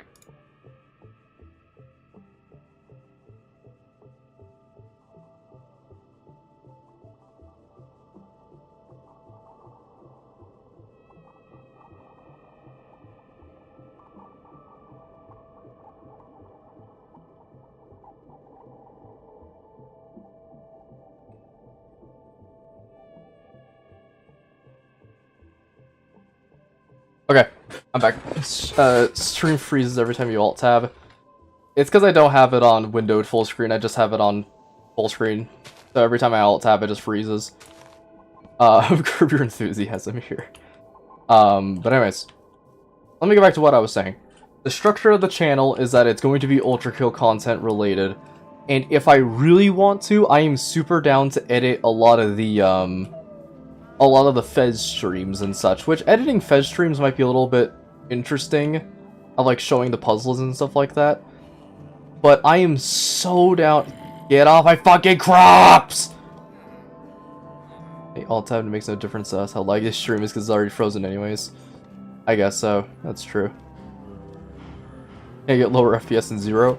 Oh yeah, -1 where it just starts going back a frame. That would be so fucked if that was actually a factor you had to take into account with FPS, is if it could go backwards and it just starts resetting frames. Anyways, I'm getting a lot off topic. So, here's what the channel's gonna look like for the time being. It'll be a video, a P-rank video, like I commonly did with some of the other videos that I did on this channel. It will be P-rank videos of me P-ranking a level and showing off all the secrets and stuff. That'll be first. Second, I will create videos on potentially me doing all the, doing like Ultra Kill Must Die and Brutal mode with the newest layers. Then, potentially make supercuts of all the random ass areas. Like, for example, making a supercut of everything that happened in, or Garden of Forking Paths, or like 7-1, and the rest of the 7th layer. I will create content based off of that. And then I think after that, I'm probably just going to start editing down some of my streams and just turning those into videos. Because my streams, I think I came down to the consensus is that my streams are fine. My streams are good. They're not going to be going anywhere. I love streaming. But I need to do something with them. I can't just stream the game over and over and over again, because eventually I'll literally just run out of content. Granted, it's gonna happen after like about a bajillion years, but honestly, there's only so much I can do with streaming before I realize that I actually have to start making videos off of it. So that'll be a weird-ass conundrum that I'll have to solve, but it'll be an easy one. All I gotta do is just really push more content. And also, just, like, get people to edit my videos. Because I'm not a person who likes to edit at all. I hate editing so much. Sometimes it's fun, but man. Can't wait for the Ultra Kill dating sim video. I guess... Oh, you know what actually would be a way better way of describing what I want to do with the channel? Imagine Scott the Woz, but for Ultra Kill. So, talking about the new layers in a funny and, like, just kind of goofy way, where it feels like the content kind of is it kind of revolves back on itself, and it's more just like for the sake of being fun rather than actually being informative. And I really just want to make content that feels just fun. I don't want to actually make content that feels like it's going to get drab or boring anytime soon, because like the one thing that's not going to rope a lot of people in with especially newer generations of people is I will never try to create content that is just inherently boring as fuck, unless it is a topic I am very, very proud about, like video essays. Video essays I find actually are very interesting, but I'm not sure if I want to do a lot of them, because that requires that sometimes I would have to have a grasp on what the topic is about, which sometimes some things go right over my head, so, you know, those types of videos might be very, very infrequent, but still cool. And then, I'm gonna get a couple mending books. All this shit. I love video essays, man. Regular breeding rot. That's fair. If anyone wants to know what a good video essay channel is about, is, Uric Salad Bar. Really, really great videos. They honestly, like, I think they're probably the best video essays you could possibly ever watch. And that's... Oh, sorry. That's really saying something. Some of the videos are... they're kind of boring. There's a couple of them that I didn't really find too good.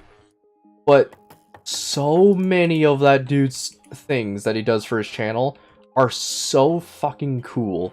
Everything is, like, visualized. It makes it feel like it's a lot more, alive. And that the... It actually kind of feels like watching a an animation of a video essay. It's really cool. What do you use for editing? I use VSDC free video editor.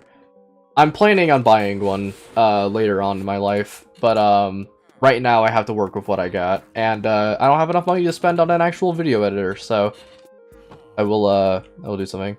There's some level of noise suppression.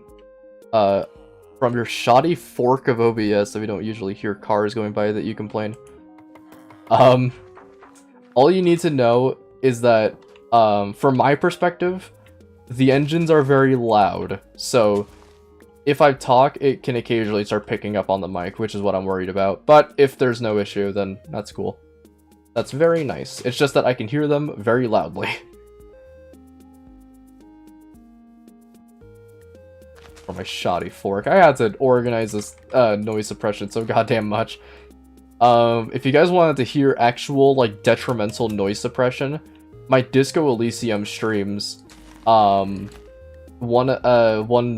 lowly night I was trying to figure out how to do noise suppression, and honestly, the noise suppression, I used a blanket covering my mic, which honestly still might be a little bit better. But I feel like now, it's just good. I feel like the noise suppression now is at an acceptable level where a person can oh my fucking god, he's still going. I feel like my noise suppression now is at a level where you can clearly hear all the things I do, and, you know, all the things I really want to do, without any background audio getting in the way. And I like that. I found out how to actually get noise suppression working, and I'm honestly so fucking happy about it. Because if you go back on some of my Disco Elysium videos, especially when I used to be streaming Disco Elysium, one of the videos I just was like, you know, I'm gonna fix my noise suppression after this. And then I fixed it, and I never had to do anything with it ever again, and it made the streams 20 times more bearable. In fact, you know what? Hold on. Don't end the stream until the horse stops partying. He's gonna be going at it forever. If he's going on for this long, it's forever. Give me 1 second, folks. I actually want to show you. I actually want to try something. Oh, Sweet Fruit Salad upload something. Oh my god, so many people are uploading stuff I need to see. Jesus, I need to watch all this. Minecraft AI when the challenge is not to be vibing. True. Okay, give me 1 second. I'm gonna go to my channel. Here we go, yes.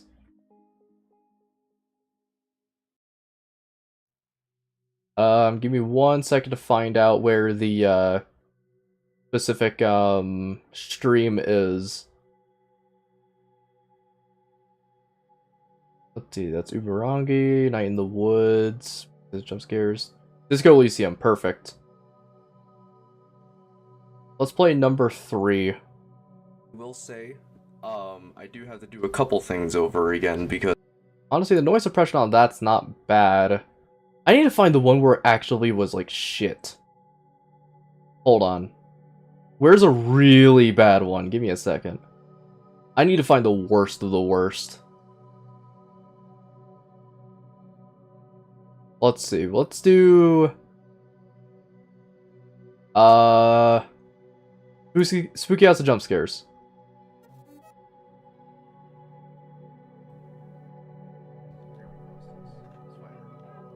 Oh right, you can barely fucking hear it.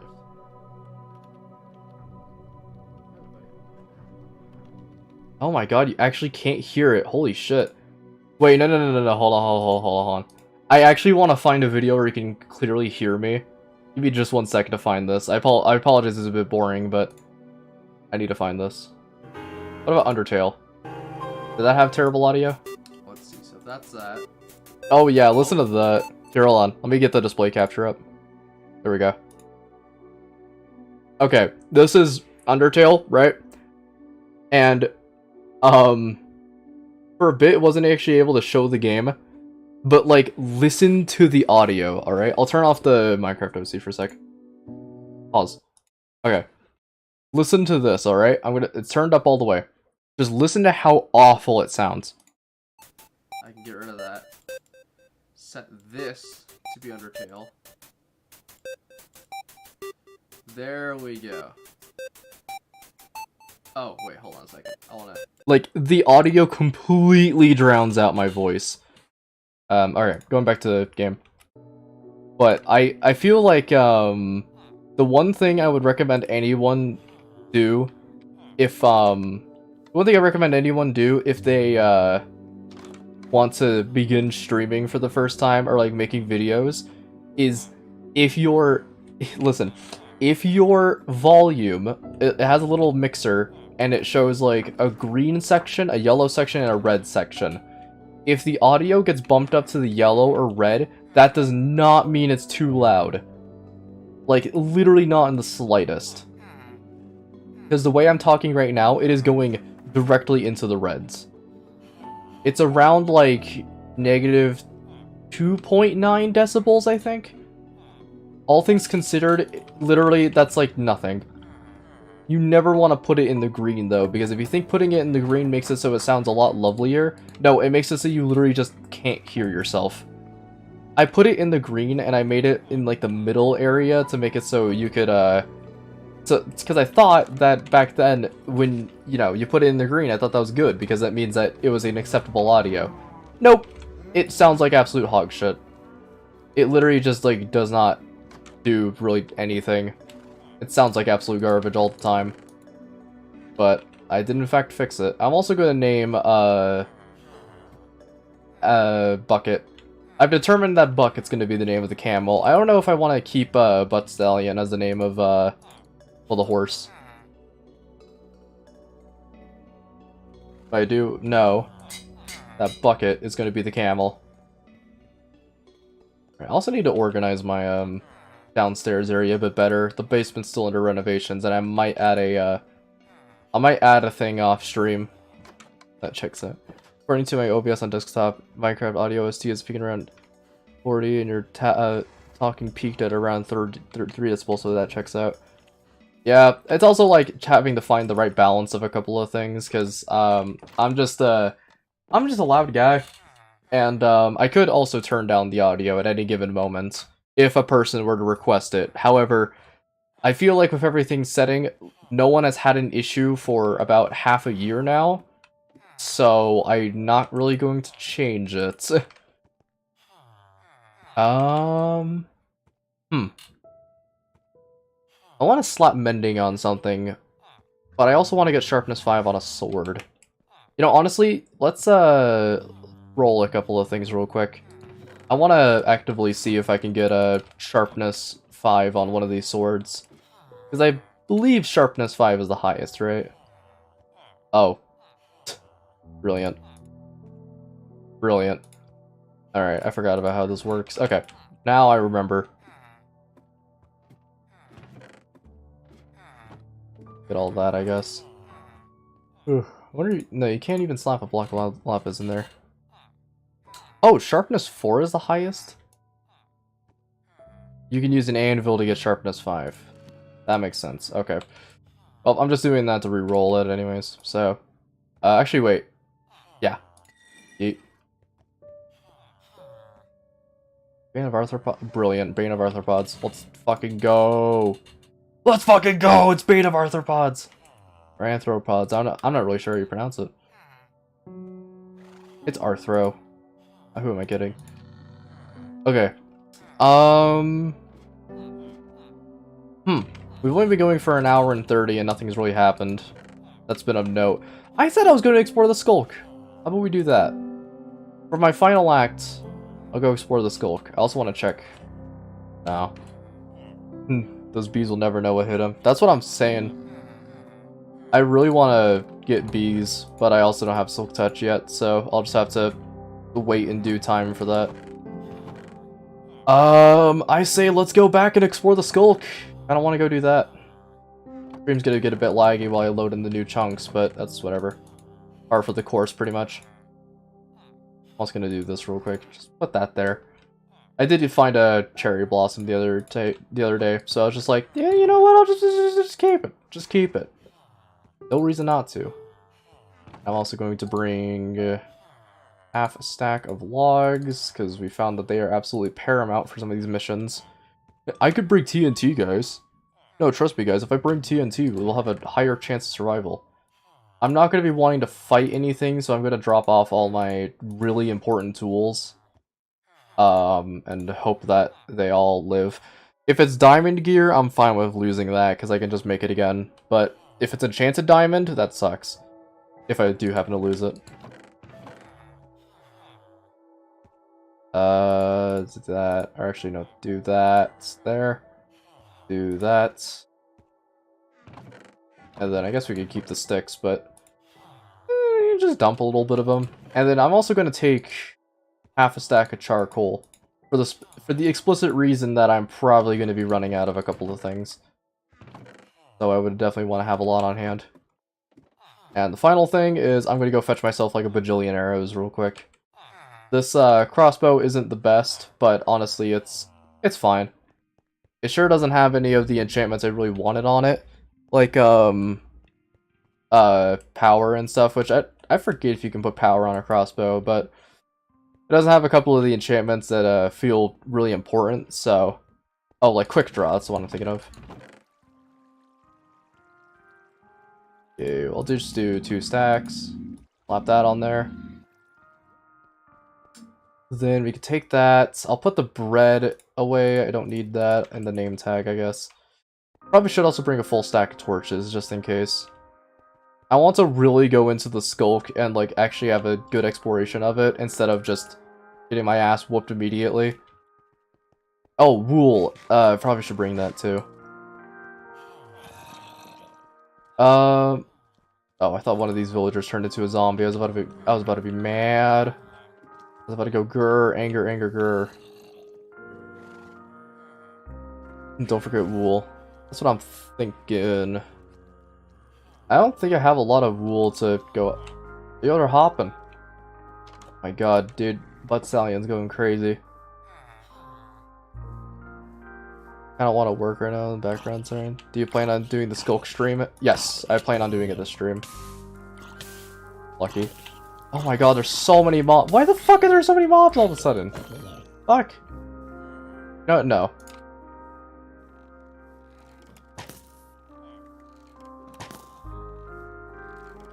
Bitch.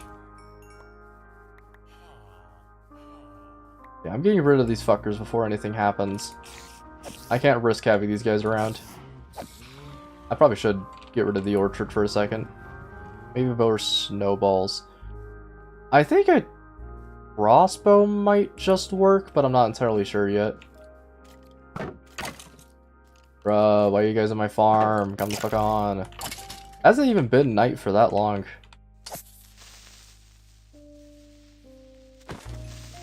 Go.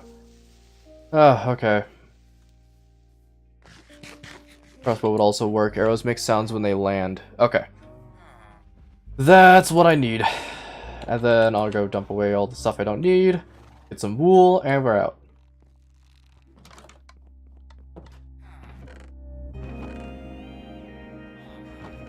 How long is this on the soundtrack? Oh, Infinite Amethyst. Right.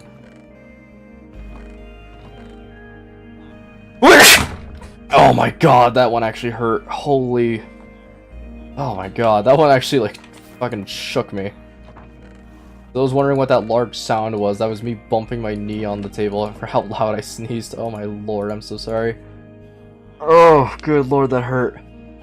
Anyways. Bring that, bring that, bring that. Get rid of that. You know, I wonder if, as a joke, we can go over and take a, I would shook my fucking ears. I'll have to make that a clip then. But, anyways. I wonder if, as a, bonus objective, we should go over and try to name a warden dinner bone. Online, we call that trolling. There we go. It's pretty good. Do that, do that. Do that. Do that. Named wardens don't despawn, bad idea. Counter argument, it's named dinner bone. No, I'm kidding. I figured they wouldn't despawn, but naming one dinner bone would be a really funny objective. Especially if I can murder it, but fuck that. Alright, let's see. Put that there, put that there. I think we're good to go. I just need to put these spruce stairs away and then we're ready to rumble. I have the location still marked of the cave that we went to, so I'll just pop on over there and see what it's up about. Put that there, actually no, do that. Perfect. Seems good. And then my gear's not the best, but ideally we're not going to be running into any wardens. If all goes... I forgot wool. If all goes well. Oh fuck, I need to make some. Where's all my string? Fucking... Oh, what a waste. I probably should just go over and shear some creatures, huh? Honestly, whatever. Okay. So, let me get my handy-dandy phone out. Let me find my handy-dandy ravine coordinates. Ravine located is approximately still 2,000 blocks out, which isn't bad. And I think we could take... Oh. Do I want to interrupt a CS? Yeah. I kind of want to... I'm sorry, dude, but we have to. Follow me. To be fair, this guy's been partying for, like, literally a century right about now. Alright, come on, Butt Stallion. We ride. I also finally got diamond horse armor for this guy. I just found it sitting in a chest and I was like, eh, it seems pretty good. The one thing I'll never understand is why Minecraft doesn't make it so you can craft saddles and armor for horses. Party on his stream over SMH. Alright. Let's see. We're nearing... we should be a couple blocks away. I'm coping so hard right now. At a moment's notice, people in chat started inhaling copium in copious amounts. Also, I would go over and shear those sheep if I actually had shears to begin with. Whatever. I think next stream I'll start making more animal pens. Oh fuck. Give me the lead.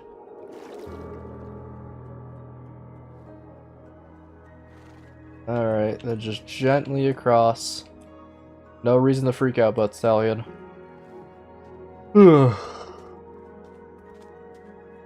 Get up here and do this. Here we go.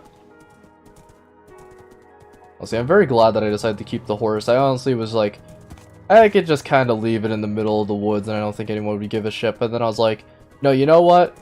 This needs to become a mainstay of the series, is having this haunts.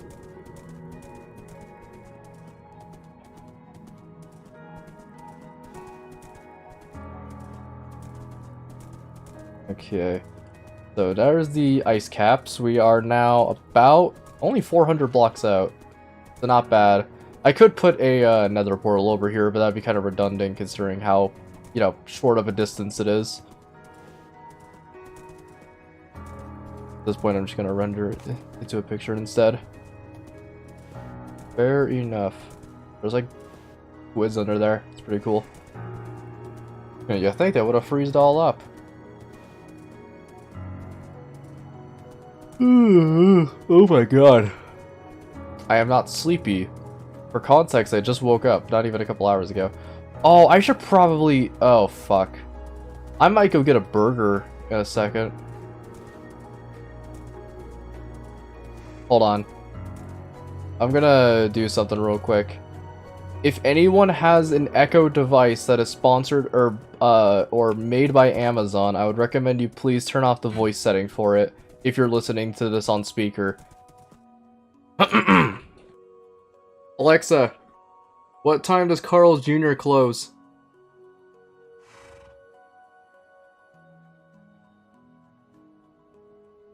11? Really? Shit. Okay. Not bad. I'll just have to run over there later. It's like 9 right now. I need a burger. I'm too fat for this world. I need more burgers. This the... Ooh! No, but Stallion. No, you gotta get out. No, but... There we go. Is this the... No, this is not the ravine. This is not, in fact, the ravine. That would be such a bad idea if I went down there. 30... Oh, we're approximately, like, 10 blocks away. So we need to go this way for just a little bit. We should be, like, stumbling right across. Is it this? No. I have the directions marked on my cords. I'm absolutely demolished at cheesesteak after the swimming thing. Oh my god, I could go for a cheesesteak. The cheesesteak sandwiches, holy shit. This it? That is not it. We're finding a lot of different caves around. So I might honestly want to explore these. Huh, okay. So 35 blocks. Should just... Huh, hold on a sec. Okay, give me just a sec to line myself up perfectly with the cave that we found. So, this way for, like, 30 blocks. Should be here, then. No, it should be up here? Yeah, this is the exact one. Okay. Alright, Butt Stallion. No, get back here. Alright, Butt Stallion. I'm trekking back down into the random caves. Oh, actually, picking up snowballs right now is actually not bad. It all panned out. I had to find a way to get out of here, so it just doubled up. Okay, and then my secondary coordinates are... approximately... Oh my god! The picture and where I took the coordinates are exactly on the 0 Y level. The absolute. Okay, so I need to go in this direction. Actually, I don't even need to go in this direction. I need to go this way. Ah! Fucking yeet! Oh. There's a, emerald. Ugh. Got a couple of these. Not bad. We'll probably need to find out if there's a way you can farm emeralds without villagers, but it's probably going to be some shit like going into this specific biome and this specific Y level and looking in these specific cave regions and this specific X coordinate will grant you 3 emeralds. Let's fucking go! Okay, so should be near approaching the skulk. The skok.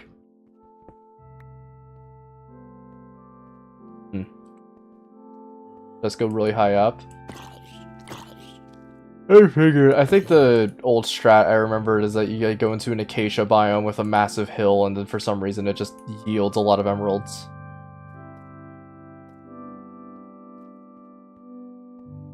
Dude, raid farms count as villager adjacent. Huh. I guess I never thought of raid farms. I probably need to set up a raid farm eventually. I was considering on setting up a iron farm because I know how to set those up. You take like a zombie with a zombie with like a piston and a minecart. You scare the shit out of some villagers constantly, and they start spawning iron golems because it counts as a village. And then they just start freaking out.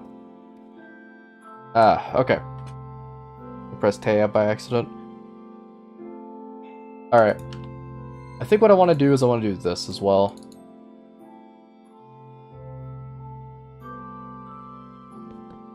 There we go. Just plop whatever valuables I have in here. Okay. I guess it's time. Another deep dive into the skulk. Hopefully we'll find something. The only thing we found was disappointment and a little bit of trolling. So hopefully this time around we'll find some cool shit. Cool shit on map. Driving to the beat of a... I need to listen to Death Grips. I need to listen to like the rest of Ex-Military again because I forgot how good it was. This is absolutely not the appropriate music for this. I do have a question, chat. When dealing with Skulk, a mob, can they or can they not activate a Shrieker? Or does it have to be by you? Because there's a couple of times where a Shrieker hasn't gone off and there were mobs around.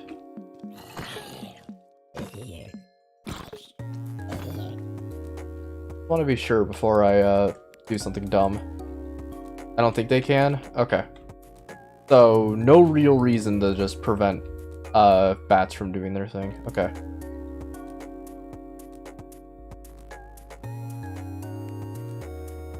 Ugh. Be that. D1. However, I am going to move a little bit to the right so I can avoid that skeleton.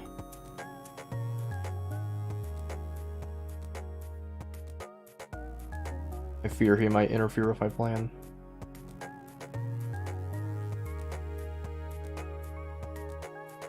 Come on, come on, come on, come on, come on, come on, come on.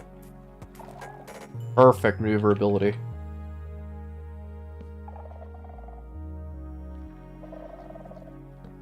Gonna walk a little bit over here, just deal with this guy. I guess I could also pin him from a distance. No, whatever. Plus sensors have a cooldown theory, so it's actually an advantage.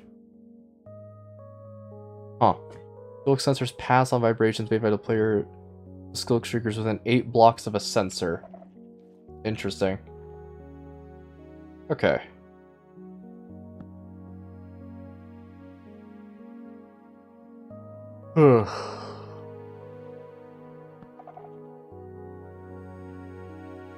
All I need to do, I think my main strat is to look around as carefully as I can before making any bold plays in the Skulk.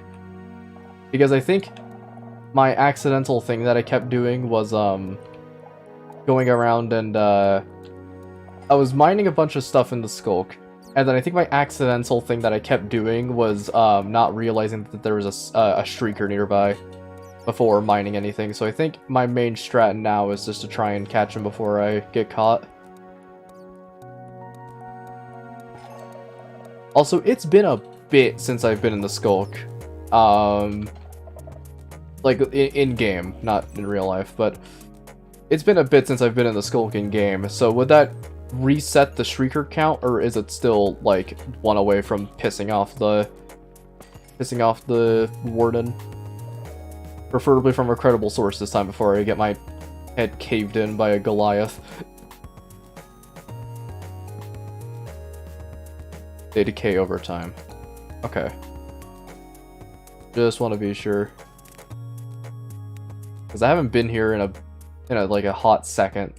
So I'm wondering if it completely reset it. Guess it has.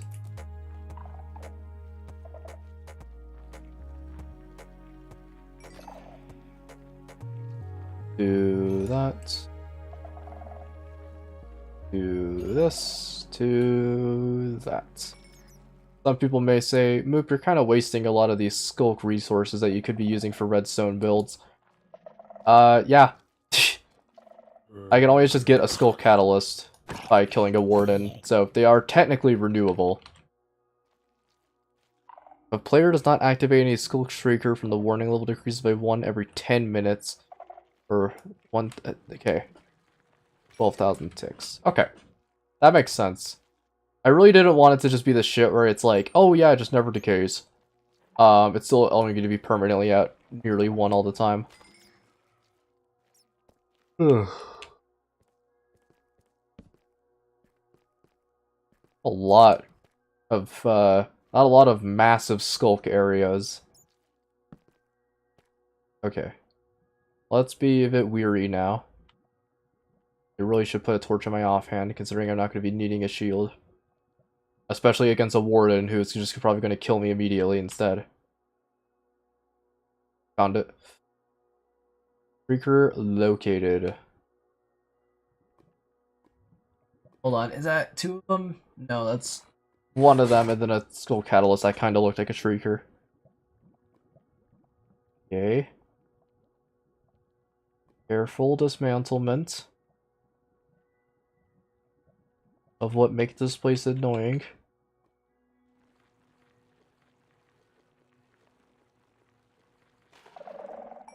Oof, okay.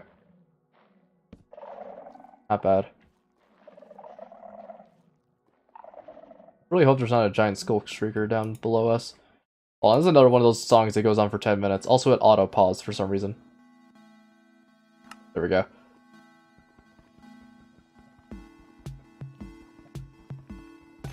You know, I could have also brought my netherite pick, or just some sort of efficiency thing to get rid of the skulk easier.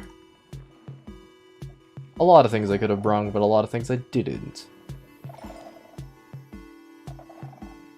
I would love to see other skulk type beings. Maybe a maybe something similar to the cave dweller, but it behaves as like a how do I describe this?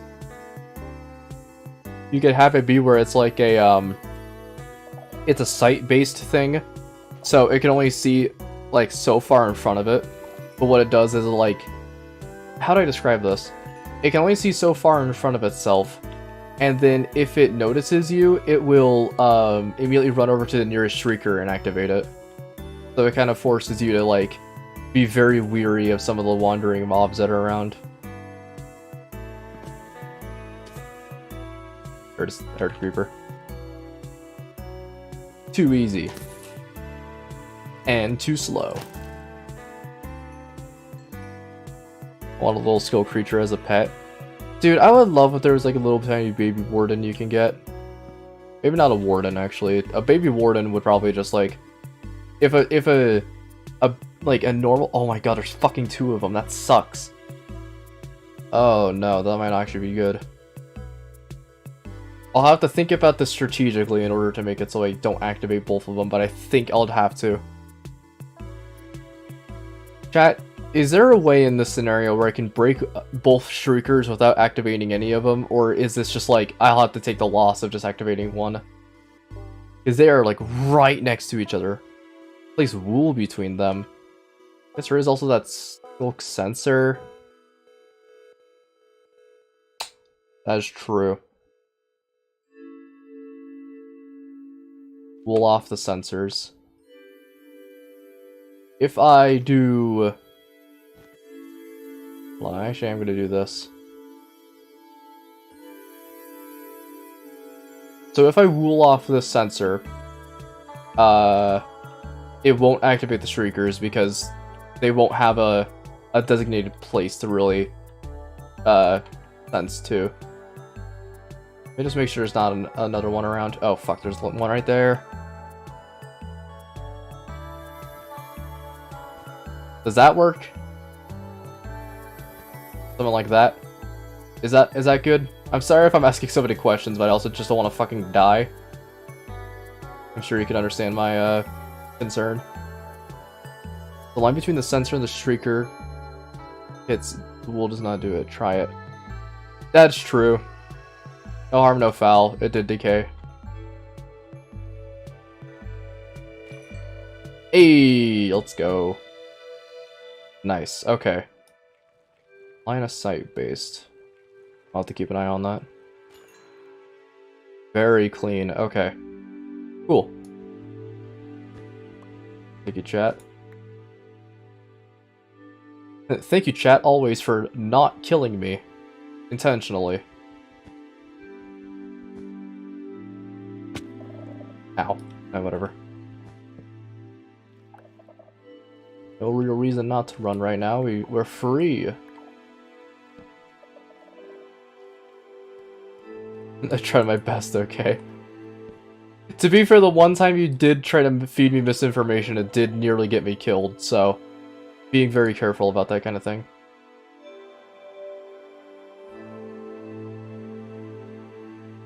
Anything down here? So I guess a better way of doing this would be doing like this to not activate any other sensors, right?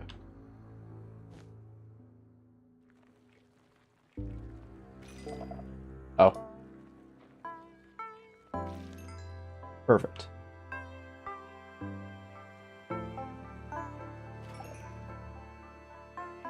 Okay, cool. I did not know about the wool trick. I thought it was going to be like you use wool to pad your step, but I never realized that wool could also be used as like a one of the few placeable blocks in these areas.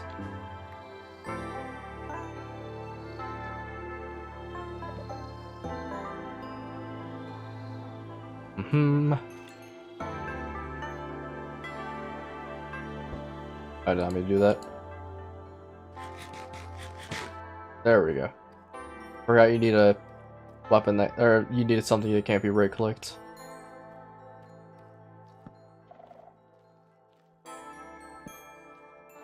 Okay. Placing as many torches as I can just to give myself a clear way out.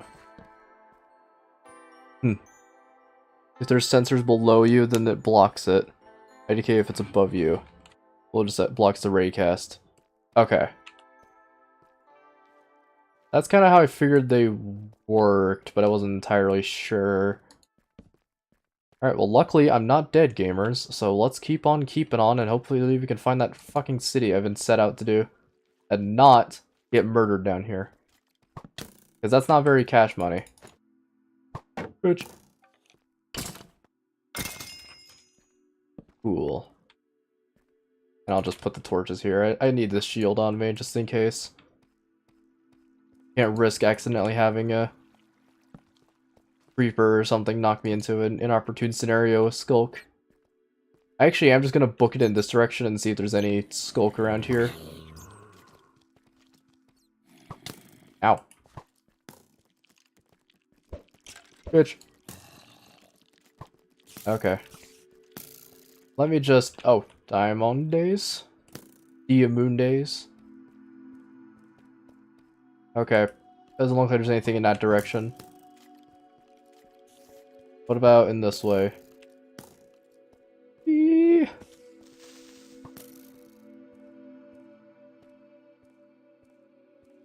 I'll pick up those diamonds in a second while I find while I attempt to find more skulk. I'm not seeing any more down here, so I might just have to go down and mine. And what was the Y level for ancient cities again? Like 14 or something. Perfect maneuver. Got hit a couple of times, but it don't matter. We walked that shit off, baby. Oh shit. No, actually, hold on. Everyone gather up, actually. Nice.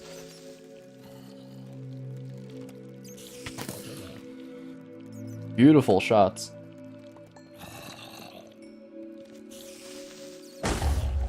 Nice. Nice. Cool. Negative 53. Alrighty.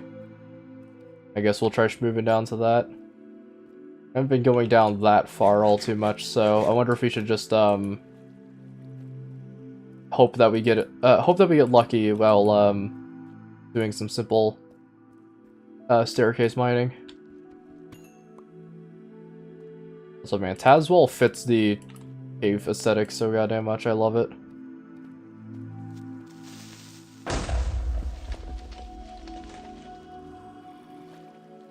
Oh, there's a bunch of skulk over here, actually. Oh, shit.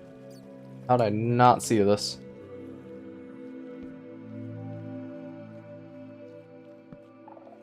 I guess not really a lot. Now I need more goddamn torches. Shit. I'll say I'm just gonna make one of these real quick just for safekeeping. You never know what might strike in the dark. In which case, always be prepared. Thoughts on a new 1.20 music? I love it. Lena Rain does such a good job with just song making in general, and I'm very glad that they got to work on the Minecraft soundtrack. Because it just sounds just great. It fits the aesthetic so well. It's pretty late, so I'm gonna head off. Very laters. Was that a sensor? No. Or a shrieker, rather. If I accidentally say sensor, I probably mean shrieker. Oh, wait a minute, this is deja vu from last stream. Oh, there we go.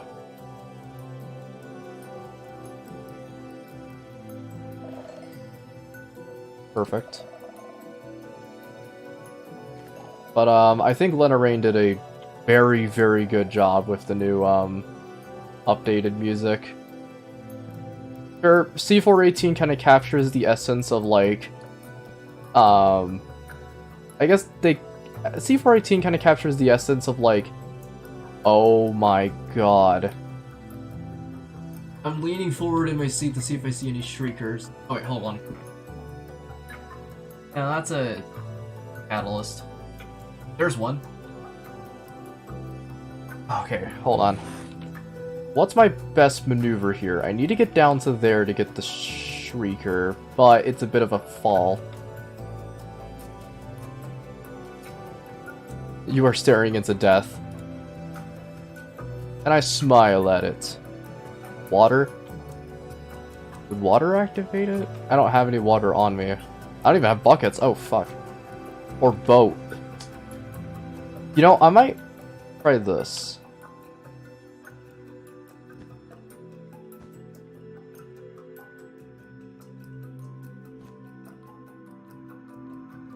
Needlessly risky, but whatever. Still pretty cool if I can pull it off.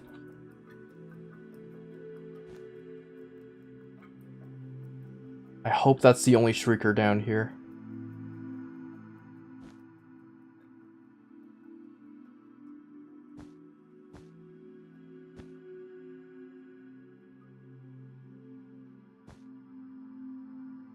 Woohoo! Very nice platforming. Please don't activate a shrieker. Hey, could just jump. Well, wouldn't taking damage activate a sensor?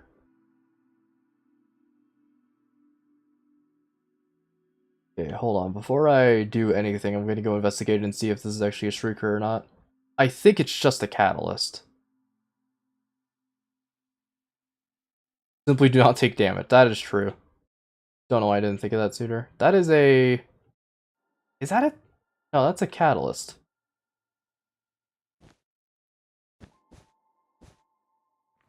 Let's hope it is. Okay. Whew. I think it's worth it now to start getting rid of a lot of these sensors. Simply no need for them.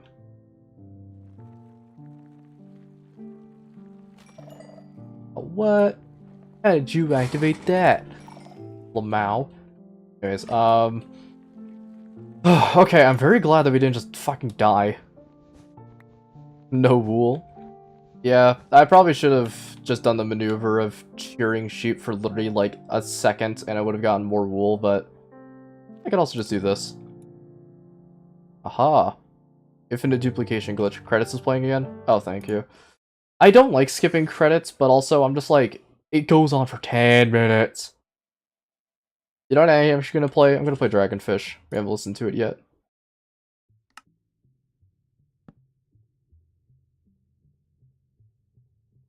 I guess actually if there's no streakers down here, there's no reason to get rid of the sensors.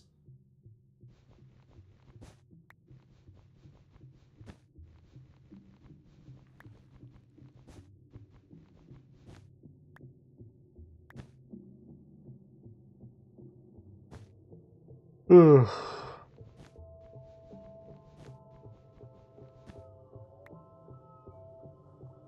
Oop. The Dragonfish a lot here. How about we play Familiar Room? Here's the thing, Familiar Room isn't Dragonfish. Doesn't mean it's bad, it just means it isn't Dragonfish. Also, shout out to that half-assed attempt of me trying to, neutralize as many shrieker or sensors as possible and accidentally nearly starting an entire colony of them.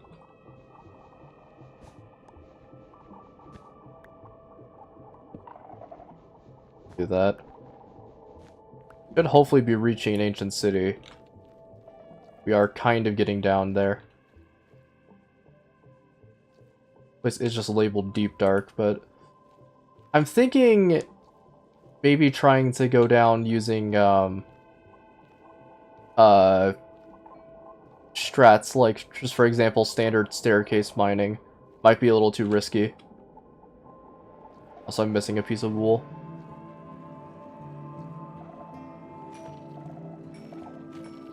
Yeah, I'm just gonna start mining through this. I need a staircase up anyways. I can't risk it just being stuck down here. Ooh, okay. I'm missing wool, you're missing string. Well, I know, I turned the wool into, or turned the string into wool. Take a shower, what happened? Skulk. We skulking it up. Skulkifying. No epic gamer parts though. Yeah, nothing happened. Really, like, we've just been in here and just neutralizing streakers. Not a single one has went off yet. I say yet because I absolutely know that my hungry ass is gonna start activating every single one around. Man, my hungry ass can never explore the deep dark.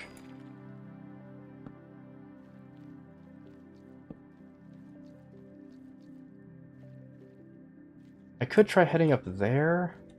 There's a lot of areas that could be where an ancient city, or like where it would lead down farther. And I'm thinking up there might be a big one. But, bruh. Very glad that did not just lead to my inevitable demise.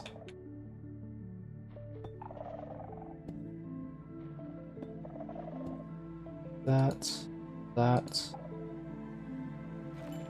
I pray to whatever Minecraft god there is that there's not like 15 shriekers up here. What do you mean? What do you mean by that?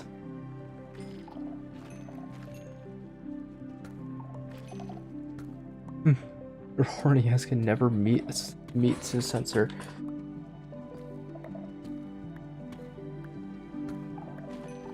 Chat, is this real? Sorry, I'm kind of focusing ever so slightly to get up here. The most inefficient way possible.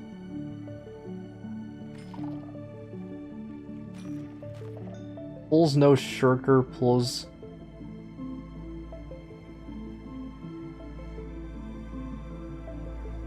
I don't think that sensor leads to anything, so I think we're good. Okay, I'm just gonna waddle around real quick. There's a streaker, I see it. Another one over there? Oh, it's a skeleton.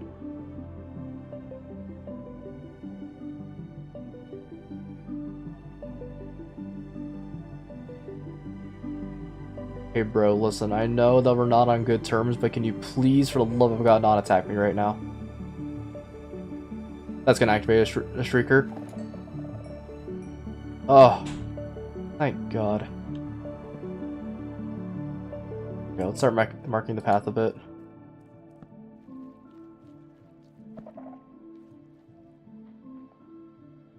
Let's see. Any shriekers over here, actually? I probably should have checked that. No. Not yet, at least. Man, I'm like freaking out right now. I'm so scared there's gonna be like a group of shriekers. Oh, another thing I probably should ask. Do shriekers have like a cooldown to them? How do I describe this? When accidentally activating a shrieker, and there's multiple shriekers around, if both of them shriek at the same time, does that count as 2 shrieks or just 1 shriek? I would assume it would count as 2, but I'm not sure.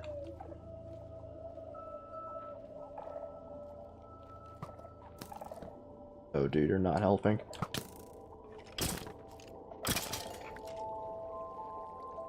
Cooldown period includes for naturally generated skull shriekers have a 10-second cooldown per player, which means that the player triggers 1 shrieker, they're completely unable to trigger any other shrieker within 10 seconds. Cooldown period includes a 4.5 of shrieking, which means a 5.5 seconds. Previous shrieking ends, the player can activate skull shriekers again. Okay, so I have about 10 seconds of allowance every time one of those shriekers does happen to activate it. Not bad, all things considered.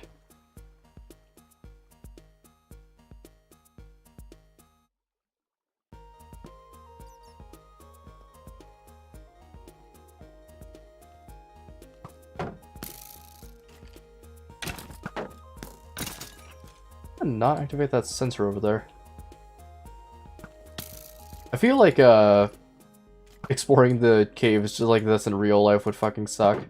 Actually, you know what that place is? It's called a quiet place. I was thinking of like, oh, what? I was thinking it'd be really cool if there was a movie that had like some sort of creature that could only see using like basically only see using sounds. And I was like, yep, that movie already exists and even has a sequel. That's really fucking good. Wonder what'll happen to the 3rd one.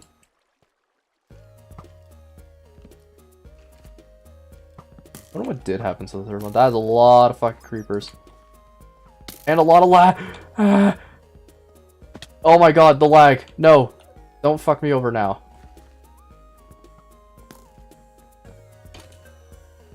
Dude, that guy's fucking dedicated. You gotta quit, dude. Holy. I was dedicated to ending my life. Oh my god, it just keeps going. Okay, I guess we're exploring a mine shaft now. Buckle in, buckaroos.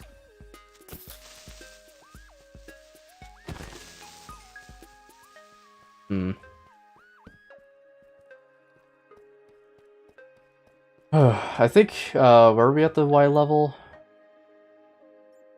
We went up more blocks, what?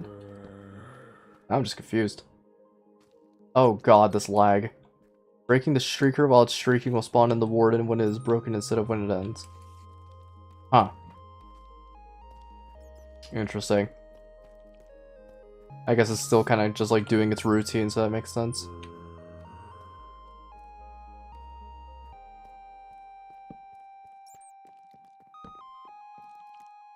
Okay, I really hope that we have some materials to work with down here, like some more coal or something. Also, something tells me I'm never getting out of this fucking cave. This has been going on for so long. I might honestly need to, like, take a screenshot of my cords. Just to figure out if I died or not. Oh! Or figure out where I died, rather. And every single time I see the skulk, it's like a jump scare. The warden tried to spawn the highest point around a shrieker. Okay. There's one. I thought I heard something walking for a second.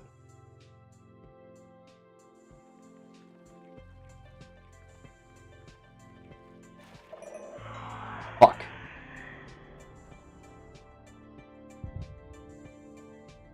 No warden? Pulls? No warden, please?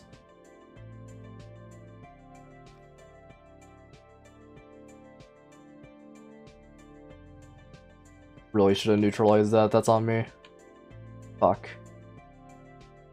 Okay, well, we have 3 shrieks worth of allowance.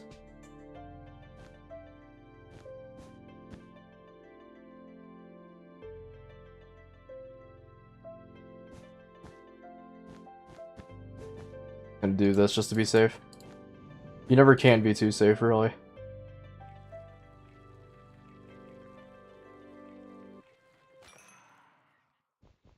Cool. Oy vey, that sucked. I might need to pack my bags up soon and just head off. This is getting way too eerie. I guess it's not getting too eerie, it's just, a lot. A lot to deal. Oh my gosh, another fucking shrieker over there! Wow, that could have actually been the end of me. Holy bruh, I'm so glad I neutralized that one. Holy shit. Okay, first, see if there's another shrieker down here.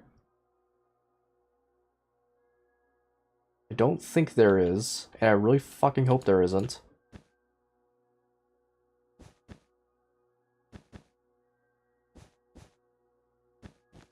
I know I'm probably doing this with overkill, but I'm literally just trying to be as safe as possible. It might still activate the sensors.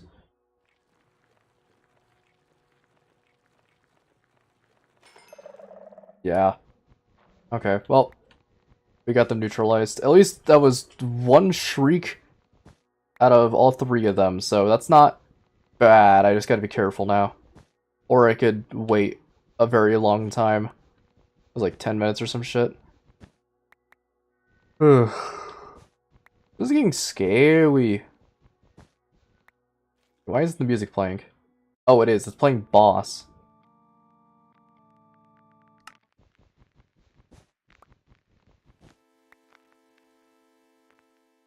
This ward, I might have to skip this one too.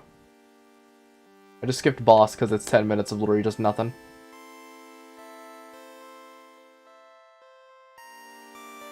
See, this song feels very Fez.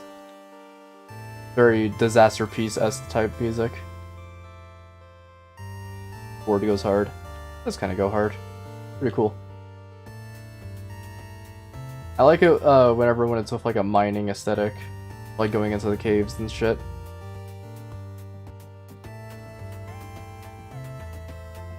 Run for a second. I'm never escaping here, aren't I?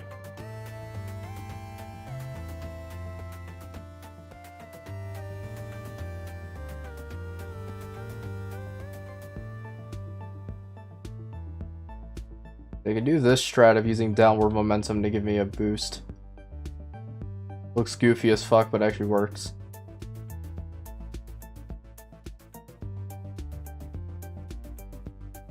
Okay. I know I probably could mark my way with torches, but honestly it's way too risky with the amount of sensors I found. Oh, that's just hell. Nope.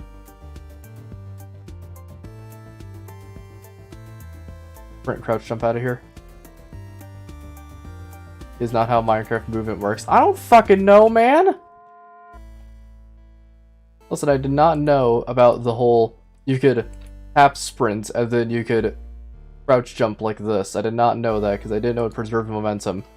I didn't know I was playing Ultra Kill. Oh, cool. Diamondes. Finding a lot of diamonds down here. Or at least just 6. Honestly, I could have doubled it if I brought my netherite. But, with the way things are going, way too risky to bring.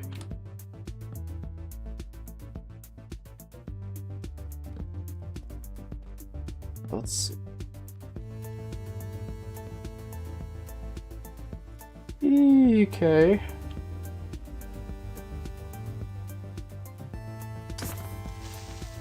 Yeet. Okay. Having a mine shaft with a skulk biome is honestly really cool. Makes it feel very labyrinthine.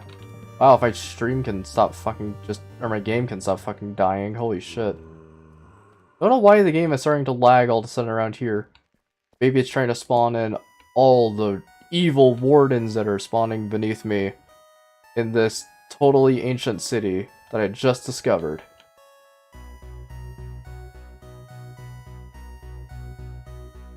I'll see if this led to an ancient city that would be based. But I don't think it does, so I'm just gonna head off.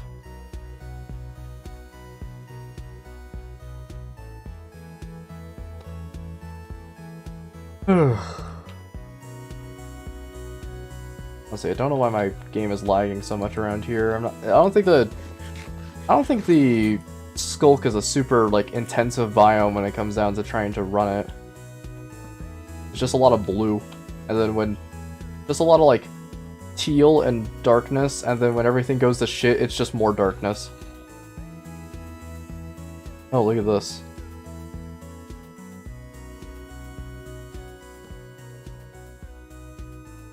I'm gonna walk for a second. Okay. Ow.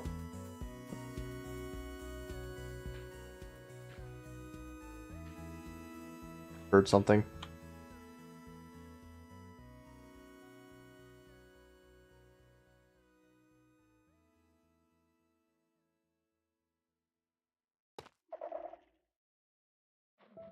Probably should have done that with wool. That was a dumb idea. It was a dumb idea, but did the idea work? Kinda. Guys, it's about sending a message. Whoa. I'm gonna do this real quick. Not slave. I'm probably not gonna need to smelt anything down here. So, one more stack of torches, and if I go through this, I'm out. By the way things are going, it might be soon. God, this has almost been 3 hours. And we still have not found an ancient city down here, which kind of makes me sad. One sec. I'm gonna crank up the OST just by a smidge. By like literally the tiniest of smidgens. It's a bit quiet on my ears. It looks like it's a bit quiet on stream, so I'll just play it.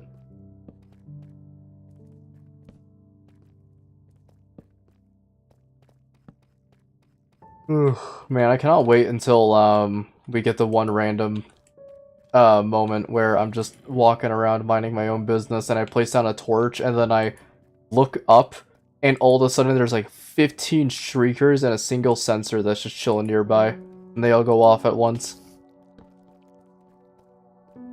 Of course, using my quick wits, I quickly dodge around the 15 wardens that have immediately spawned into my presence. And then using my gamer skills, I murder one of them too. Alright, anyways, jokes aside, I have no fucking clue where this ancient city is. If there even is one. We're not far down enough to even see if there is one, which kinda sucks because I thought we were going the right direction, but it turns out that we actually went more up. So that's a bit concerning. I kinda would like to be near a city sometime in the next millennia. It looks like that's not happening. Or my streams are not gonna get, or my lag isn't gonna get fixed. Oh my god, it just goes on.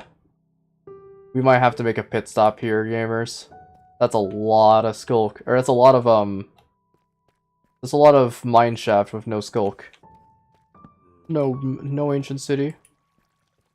No skulk. One of the very few times I kind of wish there was a lot of skulk around me. An exit. Aha, get fucked, idiots. Good luck getting out of that one. Nerds.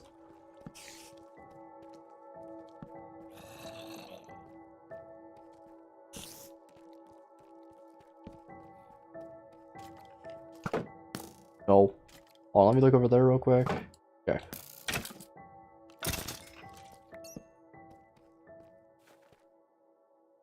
But please, game, just work.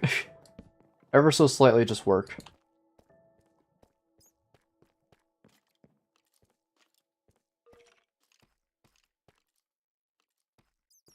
Okay. This is getting a little too much to explore. Like, it's actually getting a lot.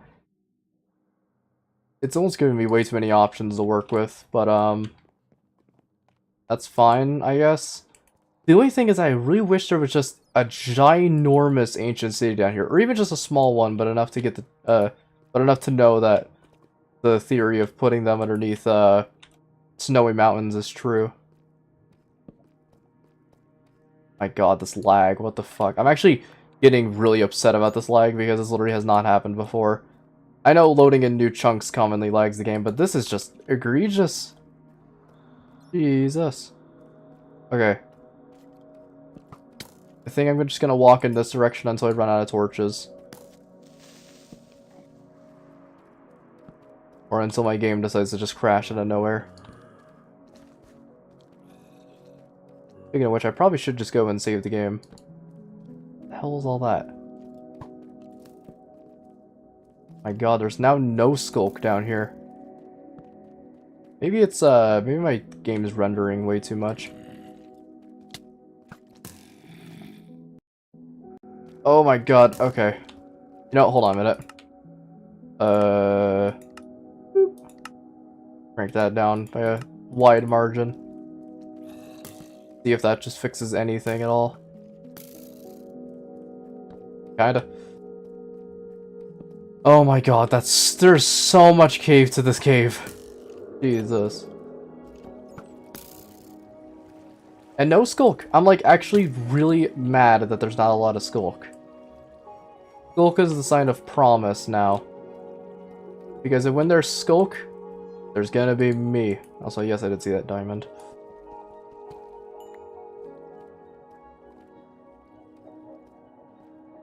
And this is, the fact that this was all underneath just like a small little ravine that we found. Holy. Quite a lot, huh? You know, I feel like these caves kind of feel like they were designed by, old, adventure map makers. You know how back before the Caves and Cliffs update, they would take, basically like terraforming tools and they would just like start shaping the, caves around them to make them look like way bigger. Like, I feel like that's how these kind of feel like. Okay, I think I no longer want to be here anymore. I think I've just decided that I don't want to be here anymore. Because there's not a lot. I'm lost. And, there's no city. Yet. I know I'm not actually far down enough to discover an ancient city right now. It would probably be down there. Oh, guess we're going down there forcibly. But, you know, I think it's time to just pack it up for a second, cut our losses, and just say, hey, we didn't find it this expedition, we'll find it another one. And if we don't find another one, boo fucking who, we'll just go to another polar ice cap. Or, another snowy mountain, I guess I should say. I guess I'm just gonna do this. Okay, well, you know what? At least we discovered that this cave goes on for literally ad infinitum, so it's not bad. Not bad, all things considered. Oh, there's my extra piece of wool. I knew I left it somewhere. Now I just gotta hope that my torches actually do lead in the right direction. Which they do. Nice. I knew my torches would be a good sign. Okay. So, I think next stream, we're gonna have to find the fucking ancient city. Like, if not this stream, which, it's been going on for almost 3 hours, I am getting tired as balls. And also hungry, so I might have to just pack it up and cut my losses. If that's because that's the case, I will probably just end the stream right by base camp like I did last stream. And we'll make one final expedition into the Skulk around here. And if it leads to nothing, then so be it. Oh, look at all that. Cave just goes on.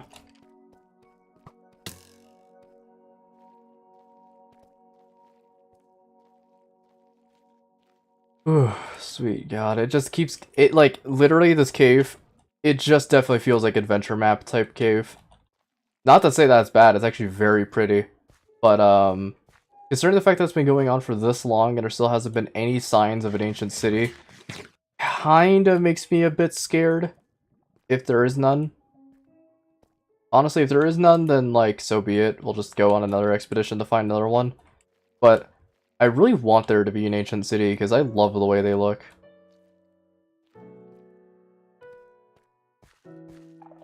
And also, next time I'm gonna bring a shitload of wool with me.